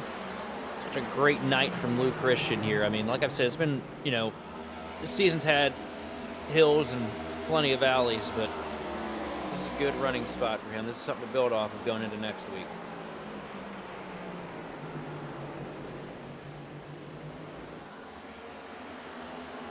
You know what? With the scoring being as weird as it has been here tonight, we'll do a quick. I'll give you all a quick through the field here. Currently leading is the 26 machine of Paul Hill over Brandon Pasalacqua in second. Good run here for Pasalacqua. These two deadlocked in the point standings right now, and just you can see exactly why. Every week we show up, these two are within 4 cars of each other, and currently just within a second of each other right now. As you see Pasalacqua from the outside lane here through 3 and 4 in the Pioneer Chevrolet. Another good run for Brandon here. Currently sitting in your 3rd spot is a 3 machine of Luke Christian. Stellar night, stellar drive from the Bowen Footwear Chevrolet. Just because he's sitting back there in P4. Been a good night for him. Been pretty much playing the cards the same way as Levine. As you see him come down pit road a little bit later than Levine this time. Good clean entry though for the Snickers Toyota Camry. And a great tribute scheme to Kyle Busch there as well. Maverick Davis now going to take over the 4th spot as Joseph Causey is on pit road. Ran up at the front earlier in the night, kind of fell back in the mid-pack for a little bit. Strategy's been a little bit hit or miss, but able to carve out a good top 5 running position as it stands. Right behind him, you got Father Time, Adam Bettafield, just out here biding his time. Making sure to keep those tires alive as long as he possibly can. The Team Conti Chevrolet has been fast all night, really good at the tail end of a long run. And slowly creeping his way back up to the front here. Bettafield, Keegan Sabilo, another patient, quiet evening from the driver of the 77 Mac Tools Toyota Camry. Just putting together good runs week in and week out here and keeping this thing in one piece. It's, you know, what he's been hoping to do, and he's done a good job sitting here in the top 10, potentially looking at a top 5 finish if he plays his cards right, and something that he's definitely hoping to get done here this evening as he gets past the 333 machine of Evan Say. Say all over the back bumper, though, out of turn 4, but a good night for CFM Chevrolet, but he almost loses it as soon as I say his name. And an incredible save, because when you get that sideways at Richmond, typically looking at potentially hitting something. Thankfully, nothing from Evan there, though. And a little bit back, you got the Fortis machine, Derek Heitman, currently under pressure from Justin Levine, who has led the most laps here this evening, I'm pretty sure. Levine will get down to the bottom, get through him 3 and 4, and out ahead. Levine on fresher tires, the freshest in the top 10 right now. And then rounding out the top 10 here this evening is that 11 machine of old Paul Gallimore. There he goes, Paul Gallimore. Yeah, that's been a star night here from the Beast Mode Chevrolet as well. You know, he's had some pretty good runs. One at the beginning of the season from the pole, if I remember correctly. And he's just had a good year, you know. He's been sitting around the top 10 week in and week out, and that's progress, because last year that was not the case. This season, just dig it deep and find a little bit extra pace here on the track, as he's currently fighting with the lap car, the 26 machine, Paul Hill. Sorry, Paul Hill is not a lap down. We are just... Paul Hill is your race leader, and I'm just not paying attention to anything, guys. I'm sorry about that. All three of my brain That's cells okay. gave up about 55 laps ago. It's the other way around. Gallimore They went now, to the same school where I learned to pronounce the last name Lion, apparently. and Barrel. And Barrel. But it's always fun to get that bit at some point in the race. But currently, Paul Hill has lapped all the way up to 9th position. Derek Heitman, your last car on the lead lap. Currently sitting in the 9th spot in the 76 Chevrolet. How about that? This would be a huge victory for Paul Hill, too. You know, somebody that typically prides himself on his road course pace and, you know, is good on the ovals, gets good runs, gets good finishes, but, you know, doesn't necessarily get the ability to seal the deal that often, as I see him knock down the fence here, maybe trying to abbreviate that car to get through tech after we're done. But this would be a huge win for Paul Hill if he were able to be able to get the job done here at Richmond. I would love to see it, and one thing I would love to see it, but you know the way that we have to get there, the hoops we have to jump through to get there. We're jumping through them all every turn of this race, and that is no one can screw up. If anyone screws up, Paul Hill's chances almost get completely dashed, because there are so many good starters that are all going to be challenging for the front. If we get stacked up again, I predict calamity if we have to get stacked up again. So I'm just kind of hoping look at the cushion he has right now too. He doesn't have to worry about it. Look at the cushion he has right now too. 3.6 seconds between him and Brandon Passalacqua. Now Brandon has been great, but these two have been dead matched on lap time, lap after lap from the start of this race. Most of the time that Paul Hill has made up on that 6 machine has either been at the dead end of a run, the tail, you know, last 10 or so laps when Brandon's tires start to finally fade, or on pit road. You know, here we are. We've been green for well over 100 laps. Probably around, what, I think the last caution was like, what, lap 35 or something like that? Knock on wood? Yeah. We've been green for a long ways. So look at how, you know, minimal of a lead that realistically is. I mean, 3.6 seconds, you know, it's a lot here at Richmond, but, you know, most of the time you see somebody walk off, you know, just about half a lap from P2 here. And that just shows you how equal first and second are right now, and there's still some hard charges in the field. I mean, we have Levine up from 23rd to, you know, leading a majority of this race. He's on an altering strategy from the rest of them. This right here, this is the biggest wild card for these guys up at the top 10, because you know Justin's on the freshest stuff right now. Does he have the time though? 12 seconds is a huge gap to close at Richmond. You know, he probably wouldn't mind a caution flag coming out to get bunched back up, but also, do the tires hold for these guys that have been, you know, on this other strategy? I'll just right that time, Levine a half a second faster than your race leader.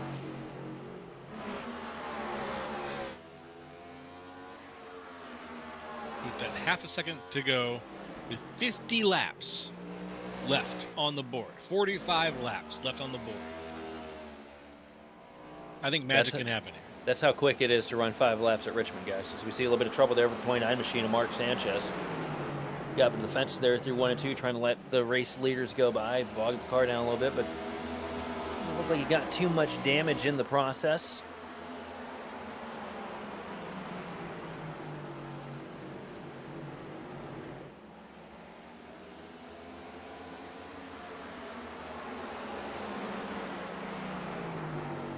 You see Paul Hill. Just trying to walk away from the field here at Richmond. Watch Stripe take us lap 217. That's a good way to put it. He really is just trying to walk away from the field right now. The way he's driving is he's driving like he is surrounded by other cars. He's just trying to put so much distance between. Taking all the Gapplebees, you know what I mean? It's been a great season, a great night for him. Your 9th place car just within a couple seconds in front of him. That's Patrick Gitter. That's the last car in the lead lap. Be able to come to Richmond and put Patrick Gitter a lap down to be a pretty big bragging point here for Paul Hill if he's able to get the job done on that. You see him going toe-to-toe with Jose Medina. Jose Medina a couple laps down, currently sitting in 23rd. These two not battling for position at the moment. And Medina up to the back bumper there, just about takes a peek underneath to see what those rear springs are.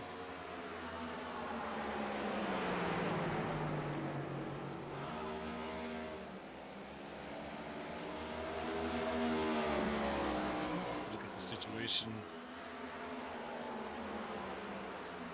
Not much going on here up here for Hill. He's just like we said, is kind of a man alone right now, cruising his way towards what could be his it could be a victory for him. Will this be his first victory of the series? I think so. I think it's to be his third this season. Back through right now. Nope, he won at Watkins Glen. He won at Watkins Glen. He won at Circuit of the Americas. Yep. This would be number 3 of the season for Paul. Third, not bad for Paul Hill. It'd be a third win for him. And he'd tell you, he'd be the first one to tell you that he had Sonoma one too. But a little bit of contact between him and the late stages of the race is what took him out of contention for that one. Really unfortunate there. And with a good win here would look great. He's still about 45 points behind Brandon Pasalacqua overall on the standings, but he is sitting in second on the standings. So anything here is going to be a fantastic victory. That'll be a big one for him. First one on a circle track here in the OB Builders Cup Series. Yep. He's able to get the job done, but he's still got a ways to go. And I'm still not sure what everybody's strategies are right now. If we're still good to the end or not. You got variables out there. Do the tires hold? Does the fuel cell hold? I'm sure the fuel's good, but it's just that first question right there. How long are those good years going to last? You see Justin Levine now close up to the back bumper of the 3 machine to Lou Christian trying to take over the 3rd spot. Down to the inside, Levine going to be door-to-door here with 3. Christian going to try and fight back on the outside lane, but the momentum not there on those older tires. It's going to be a dead heat into turn 3. Levine sends it down to the bottom here. Levine going to be able to take over the 3rd spot, now currently sitting just 6 seconds back from your race leader. Does he have the time to close on Paul Hill? Oof, that's a tough call. With 225 on a 260, he's got, it says 6 seconds, and let's see, does he have the help? That's my question. And he very well might. There ain't no such thing as help here, Joe. We're in a short track. Oh, that's true. Short track, no help. He's driving a 1-sim car. Yeah, you know drafting here, though. The only thing they can do is get out of your way. Okay. Yeah. Start that time, though. Justin Levine runs a 22.585. Your race leader is running 560. So these two, the tires have plateaued here for Levine. So he's going to need a big mistake. He's going to need a caution to come out here if he wants to close in this advantage inning.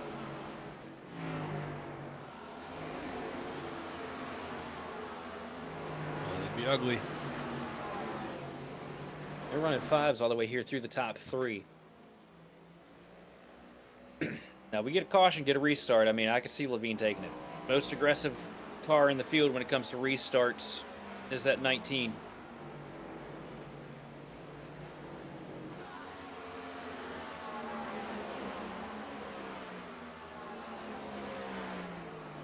Starting to get to that 30 lap to go window here. Yes, sir. Down the inside, anybody who hasn't done it yet, now it's time to consider it. Get some fresh tires on there.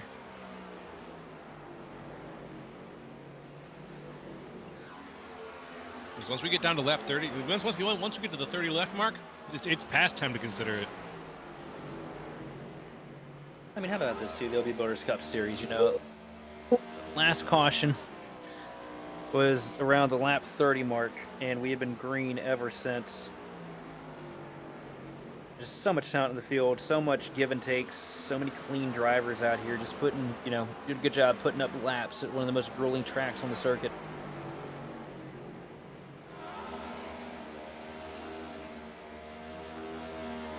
We come here and run the A Opens or the B Opens, and it seems like every 10 seconds you get a crash.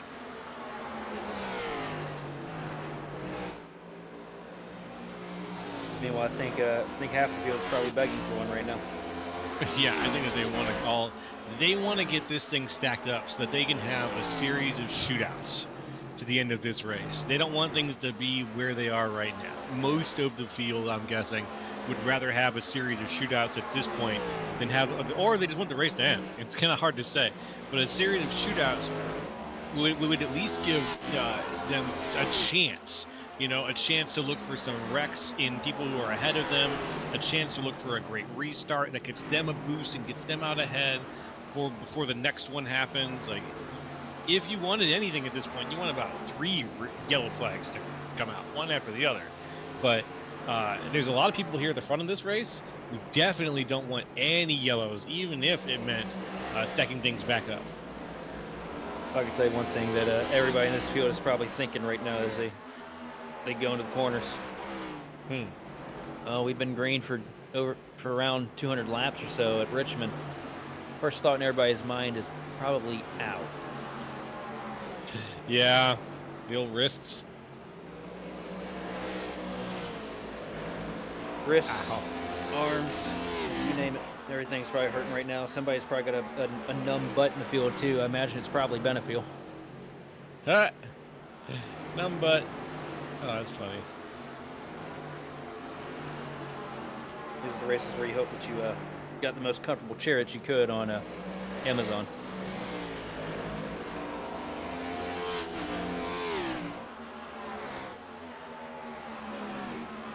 I think I see exactly what you mean. As we are now down below the 30 mark, we're almost approaching the 20 mark here. 236 out of 260. 25 laps to go here from Richmond.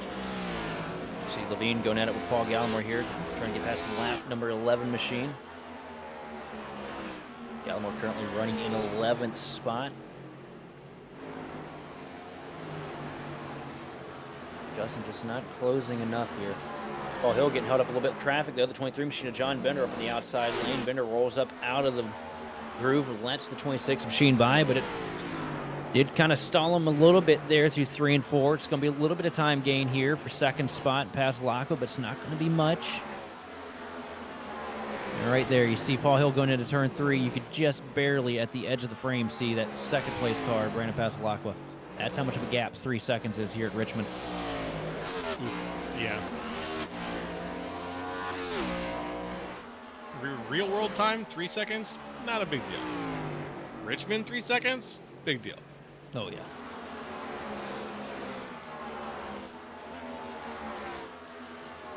I'll say, though, I don't know which is worse, traffic at the Speedway here at Richmond or actually in downtown Richmond. Because you get held up pretty bad in either.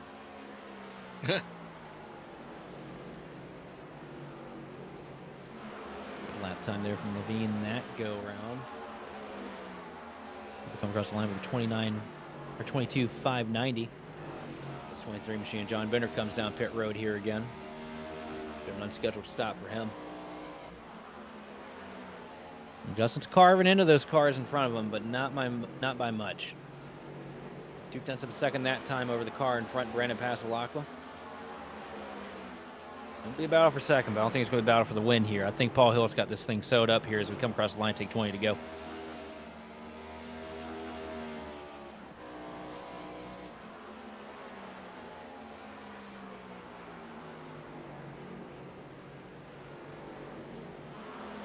Around 242. Counting it down here on the OB Builders Cup Series.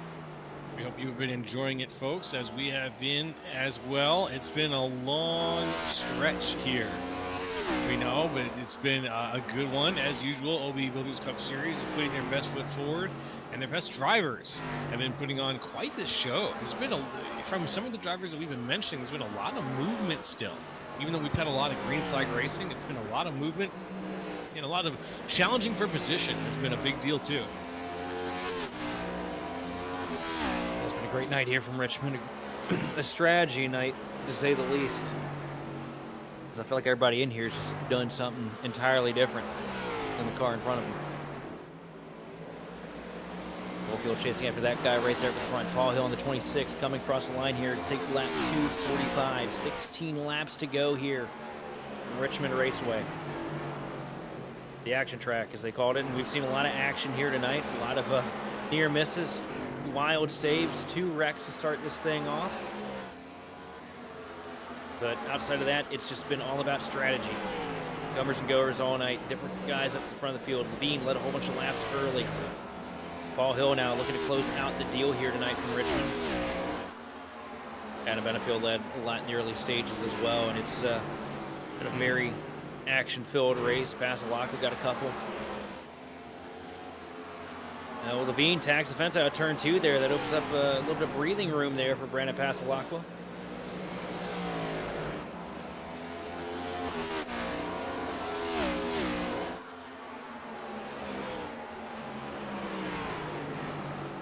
Six Machine been committed to the outside line since the drop of the green flag, and it's worked out for him.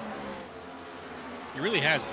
He's been tucked up there on the outside, just kind of refusing to go any lower than about that dotted line, that inside dotted line.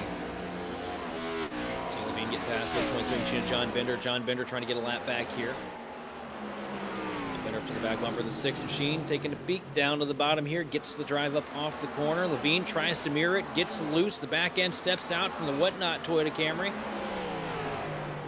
Able to make momentum though into turn 3, sends it deep now up around the outside lane up into the gray where not many people have been running here tonight. Trying to find that little bit of extra grip.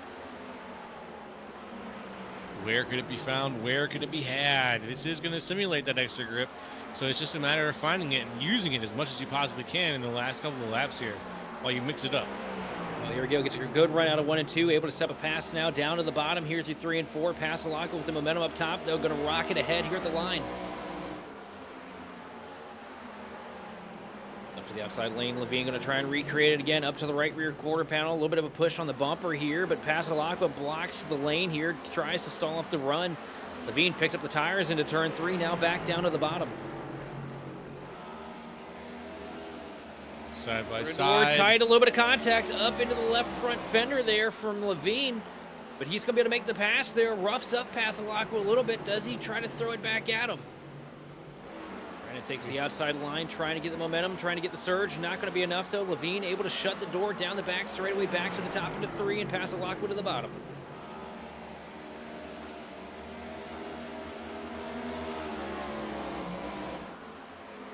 Cross the line here, 9 laps to go. Levine takes over the 2nd spot. Looks like he's going to start slipping off into the distance here if he doesn't make any mistakes. Up in front of the pack, though.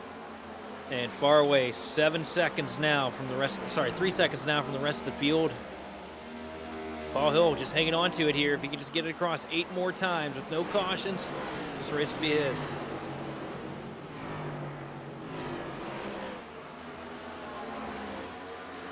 Eight to go.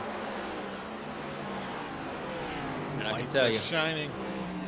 I can tell you, once he got that 10 to go call over the radio, Paul Hill probably hasn't breathed a bit.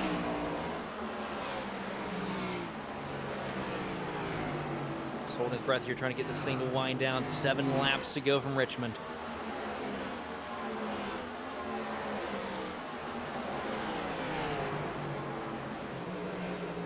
Into 3 and 4 right now, following the lap car. Mark Sanchez, 29 machine, not a stellar day for him. Getting out of the way, your race leader now chases all the way down to the bottom of the track here. Lets the leader pass. Paul Hill leading it down into turns 1 and 2 here. Levine still cutting into that lead, though. 2.7 seconds there into turn 1. So close with Levine. Just not enough time, though. He's found something here in this last handful of laps. He's really been setting some good lap times, but it's just too little too late, I feel. It's not going to be quite enough. See Justin right there at the tail end of the camera shot, but through 3 and 4 here to take us to 4 laps to go for Paul Hill. 2.5 seconds at the line, the advantage.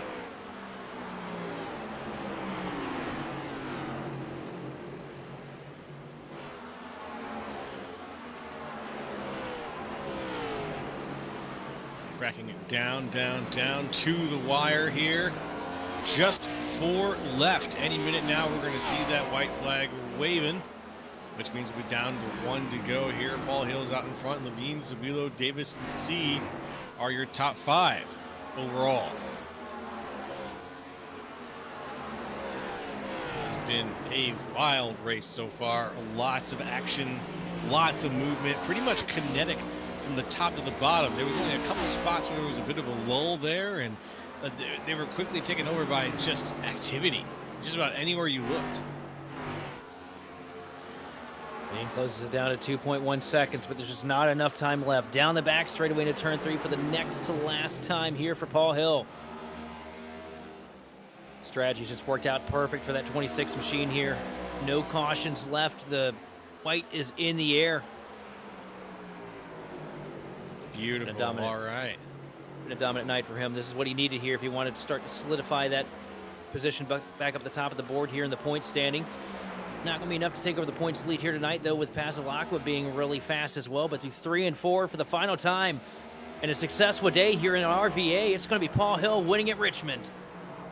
Paul Hill, everybody, your winner. And what a win, too. And this is going to be huge for him, man. You know, you can't just call him, you know, a road course ringer anymore. Getting the job done here at one of the most grueling ovals on the circuit. Stellar drive here for Paul Hill. And also, our producer was the one to pick Paul Hill this evening, so don't forget that as well. Right. Amazing work. Yeah, that's true. We didn't see that coming, buddy, but DJ did. See Paul burning it down here on the front straightaway. Man, love to see this for him. Paul Hill, one of the nicest guys in the garage. Just all around good person. You know, it was real fun to have him up here in the booth, Indianapolis week, and really happy to see him get this victory tonight. Mm-hmm. Oh yeah. Yeah, Paul Hill. He's a name that gets mentioned. We mention him so often as we broadcast other races, and now being able to talk about him on the podium, much less winning at all, fantastic. What a great race here from Richmond, man. God, I love this place. Always puts together such good action. You never know what's going to happen. Absolutely. Well, that was a solid race from Richmond. So what we're going to do now is we're going to go through and we're going to have a chance to talk to some of the guys who went around and around and around, made a bunch of left turns. Hey, and we're going the to cart, see... you put the cart way in front of the horse, brother. Nobody even knows where anybody finished. Oh, you're right. Let's sorry. I'm so excited to talk to him, though. You know what I mean? I figured we'll just go talk to him first. And I'll lead us in here, Joe. I got us. Why don't you do the race results, and I'll jump in on them. Here are with the race results here for the Mayor's Seed Solution 200 from Richmond. With the Team Birdie fastest lap of the race award, it's going to go to the 83 machine of Adam Benefield, setting a 21.240 earlier on in the race. But coming across the line with the checkered flag, it's going to be Paul Hill on the 26 machine over Justin Levine in second. Third place goes to the 6 of Brandon Passalacqua. Fourth place goes to the 83 machine of Adam Benefield, down from the pole with Lou Christian in fifth. Sixth goes to the 77 of Keegan Sabila with Maverick Davis in seventh. Eighth going to the 333 of Evan C. with Derek Heitman and Patrick Gitter running at the top 10. Moving right along, Joseph Causey is in 11th with Chris Vincent in 12th. 13th at the end of that is going to go to went to Greg Carr. 14th went to Paul Gallimore. 15th PB Henry. 16th Kenny Powell. 17th Austin Edstrom. 18th Louis Becerra. 19th Tim Wortman Jr. and 20th Jose Medina. Going home 21st this evening is going to be the 2 machine of Joshua Hyatt over John Bender in 22nd. 23rd goes to the 18 of Alexander Carr with Miguel Figueroa coming home 14th. 15th place, Michael Figueroa. My eyes are so bad, guys. I'm sorry. 25th place goes to the 29 machine of Mark Sanchez with Chad Kibbe coming home 26th. 27th goes to the 4 machine of Brian Johnson with Josh Softner, Bryce Rayner, and Chris Hudson rounding out the top 30. And rounding out the field here tonight is going to be the 72 machine, Shane Clore, who got caught in that wreck with Austin Edstrom way early in the race. Yeah. Very unfortunate there. But thank you for reminding me to go through the results for the race. And now that we've gotten that out of the way, now I think, right, we are in a point where it's time for us to go through and see who is in the waiting room to talk to us here. So we've got a couple of names I see over there right now. First things first, we're going to talk to Brendan Passalacqua. I'll bring him up here into the booth, and we'll have a little chat with Brendan. Here we go. Hey, Brandon, can you hear us okay up here in the booth, buddy? I got you. How are you? Hey, I'm doing real good. I'm doing real good, man. You must be doing pretty fantastic too. You were sitting on top of the points, but you were chasing Paul Hill here, who's sitting at number 2 on the points overall. So you've got a nice little buffer to keep you ahead of him as things go on into the next week. But how were your feelings about racing around Richmond? What were your overall thoughts there? Yeah, it was fantastic. You know, very similar to Iowa last week, so we were in the rhythm there. The only difference this week is that we didn't have to worry about a tire shredding, so that was cool. But I mean, you still had to manage your stuff, but and change lanes. The grooves changed throughout the whole race multiple times, and so you really had to search around the track, and that was honestly a blast. I did not have the greatest car by any means tonight, and did not make nearly enough adjustments at the end. But just being able to do something and go try different lines to gain some kind of speed is it's just a lot of fun. So happy to do that. Heck yeah, heck yeah. And you had yeah, you had a really solid race here. You didn't quite get out to the front, but you had some good starts and you managed to work your way up. It looks like you started this race around 15th and then moved your way all the way up to third over multiple yellows, multiple restarts. What was your so you said that the car was maybe something maybe holding you back this week. Was the car your biggest challenge? Yeah, well, I shouldn't probably blame the car. I mean, I'm sure most of it's driver error, but I will say I could not roll the bottom for as long as the rest of the field, and I worked super hard throughout the week to back my entry up and just let the car roll, but I just did not have any luck there. So it was probably a driver deal. So yeah, I had to just go up and search further up the track very early on in the race, but at the end of the day, the car still had pretty good pace, and so we did a good job. Yeah, fantastic pace there, my friend. Is there anybody you'd like to shout out to or thank for your drive today? Yeah, definitely. Yeah, I mean, what the hell? The points have been tight all year, and I think now we're all on an even playing field with the same amount of races participated in. So it's a true points battle, and it's good to see how tight this field is. And of course, I was the short man on the totem pole today with with Paul and Justin doing better. But those guys are fantastic drivers. It's a pleasure racing them, and yeah, I'm very happy to come out with a P3 today. Want to give a shout out to First Form, OB Builders, Door and Trim, and then I got the corn on the side of the car. We just want to give a shout out to Pioneer, and then also our title sponsor today, Sayer Seeds. So and you guys in the booth, very much appreciate it. Thank you. You got it, my friend. It's our pleasure. Hey, you take care and you have a good rest of your week. All right. You too. Thank you. All right, everybody. That was Brendan Pasalacqua. He came in third overall here, and I'm going to pass the microphone over to Sheldon Atkins, and he is going to be talking to second place's finisher, Justin Levine. And sitting here with tonight's runner-up and I believe biggest mover of the race, started this thing off in 23rd and card all the way up to the lead, led a large percentage of the evening here tonight at Richmond. But sitting here with old buddy Justin Levine, and first off, man, just talk to me. How much fun did you have out there tonight? Oh, it's a blast when we can do this much on runs. There's nothing better than going to a short track and actually showing how much car control you can have, how good you are at holding the tires, pit strategy, the whole combo. This is peak short track racing. Peak short track racing, absolutely, as well as a peak of the field here for the OB Builders Cup Series 2. I mean, first, second, third, all running a first, second, and third in points, just jumped up a little bit. Tonight was a good points night for you, but unfortunately, a good points night for Brandon Pasalaco and a great points night for Paul Hill. I mean, how do you set yourself up here? Because you're a little bit behind after some of the wrecks you got in earlier in the season. How do you set yourself up into the final stint this season? Because a championship, if these guys kind of make mistakes. I mean, you're all separated coming into this race by 15 points each. Feel like there might be an opportunity here. Just keep clawing. Do everything in my power to finish as high as I can. Can't really worry about it until it's race day and do the best I can. Now, do you want to walk it back a little bit here? You were on a highly contrarian strategy to the rest of the field here, which is when we started this thing. I was dead set positive it was a strategy that you're going to pull because it's what you always pull at the short tracks, where you just stay out as long as humanly possible. Do you think that might have given up a little bit on the back end of the race for you? Yes and no. I think really as the track towards the end built up with the rubber, I just started to lose the nose more and more, and I had no choice but to get higher. And once you're just that high, you need clean air. And I was having a lot of trouble with the lap cars. I came out with a couple lap cars that had fresher tires than me, so I got stuck behind them with dirty air. Then they finally faded. Then I had to race them.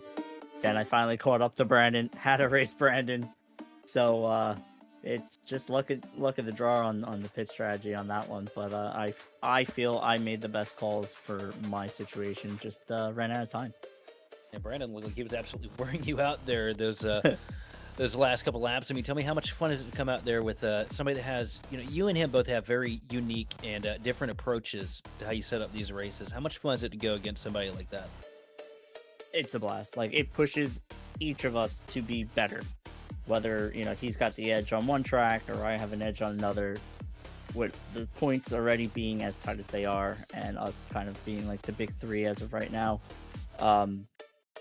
you have to take as much as you can, and of course be respectful and try not to run each other over or ship each other or whatever you got to do. It's frustrating, this package with the dirty air.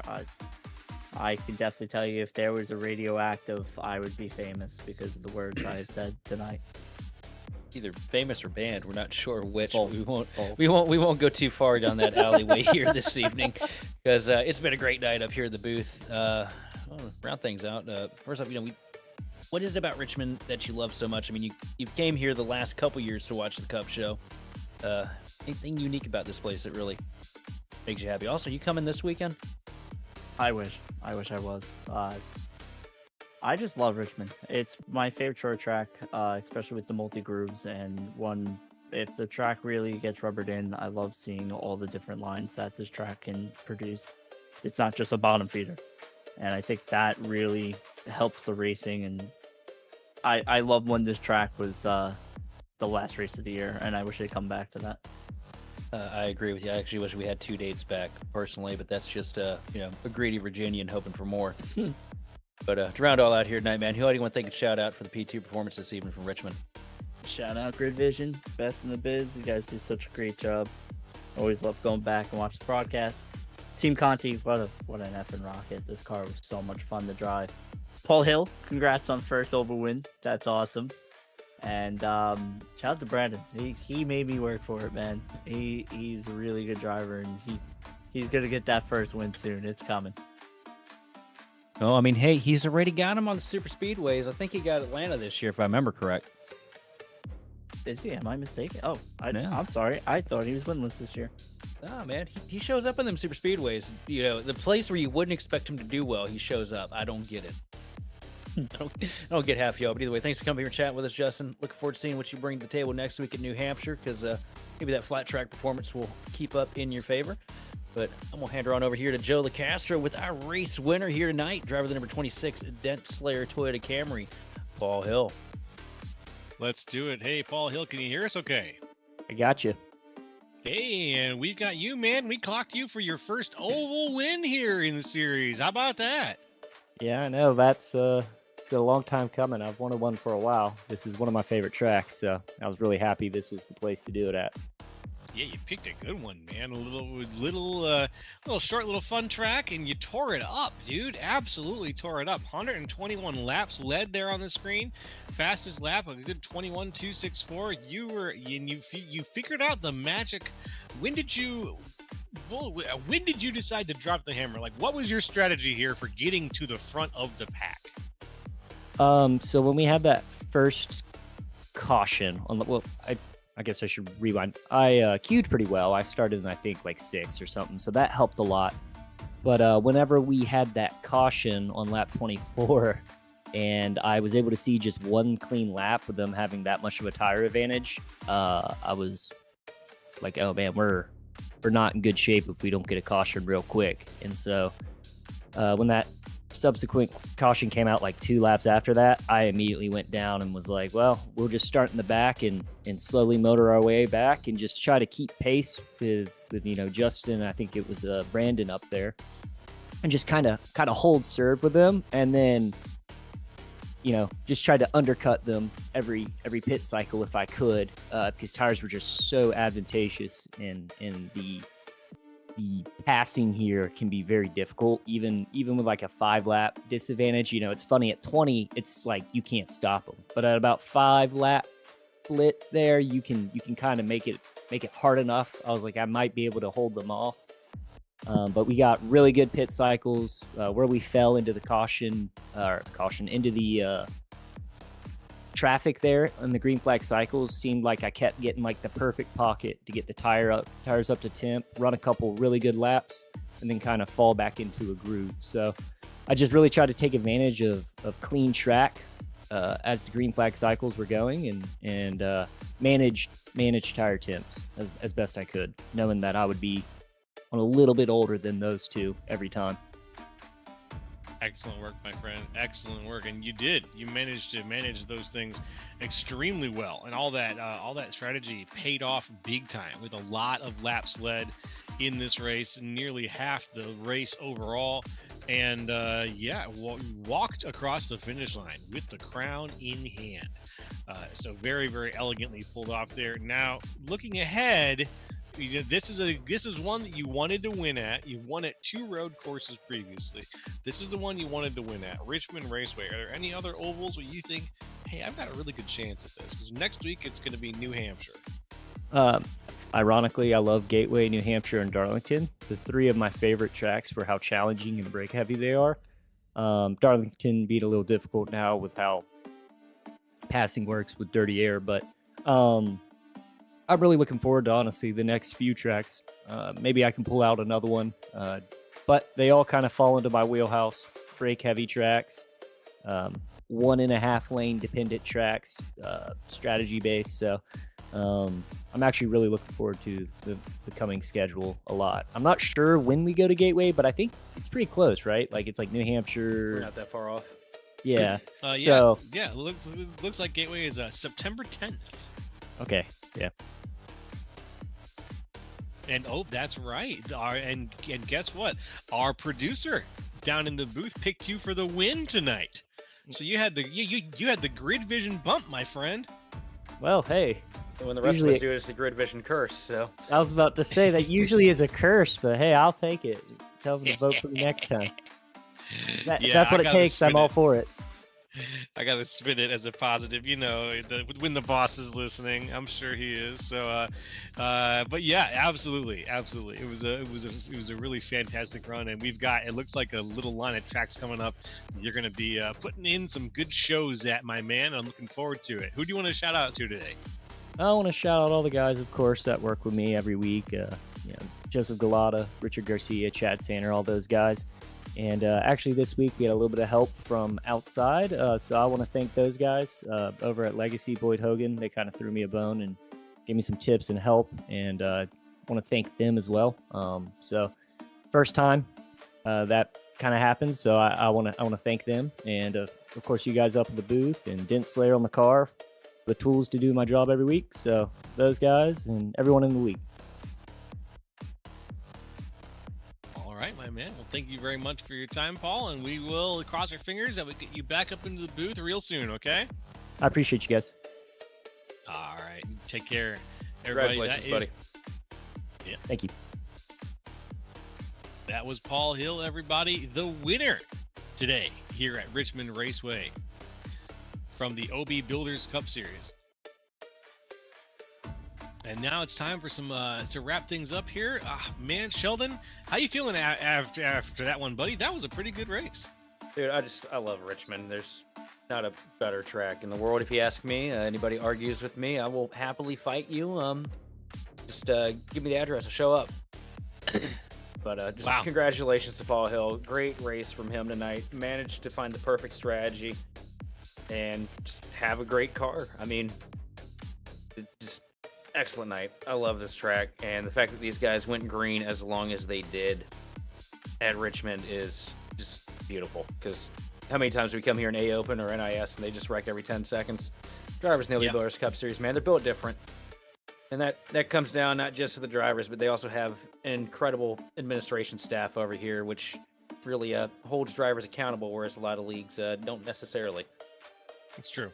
It's very, very true. Drivers need to be on their best, and they are the best. Very often here in the OB Builders Cup Series, we get some fantastic drives, and I have to say, for what I expected after a couple of those wrecks earlier, I thought we were going to get a lot more yellows. We didn't, and the fact that they tightened it up and got to the nice green flag run, fantastic. Chef's kiss. Two cautions at Richmond That's insane. for 260 laps. Yeah, it's wild. On screen, folks, you're going to see a little reminder of where the OB Builders Cup Series is going to take you next time. It's New Hampshire Motor Speedway on Thursday, August 20th. That's next Thursday, 9 p.m. Eastern, 5 p.m. Pacific. New Hampshire Motor Speedway for 200 laps here. We'll be live once again. I wonder if Michael Connie will make a surprise appearance next week, Oh, that'd be fun. because that is one of his tracks. We do see him every once in a while here in the OB Builders Cup Series. And now, what you're about to see is us on the way out the door, folks, because it is about time for this to wrap up. So from the entire Grid Vision team, everybody, we want to thank you for watching and participating in the chat. And for more information on getting your league broadcasted or supported by gridvision.live, get us up on Facebook, Discord, or info@gridvision.live. A big thank you goes out to Andrew Cardinal IV of Whiplash SimCams, who provides the beautiful cameras we use on all of Grid Vision's broadcasts. And once again, big congratulations out to Paul Hill on winning everything from Richmond Raceway. This has been Joe LaCastro, Sheldon Atkins, and DJ Lion, and we will see you next time on the grid.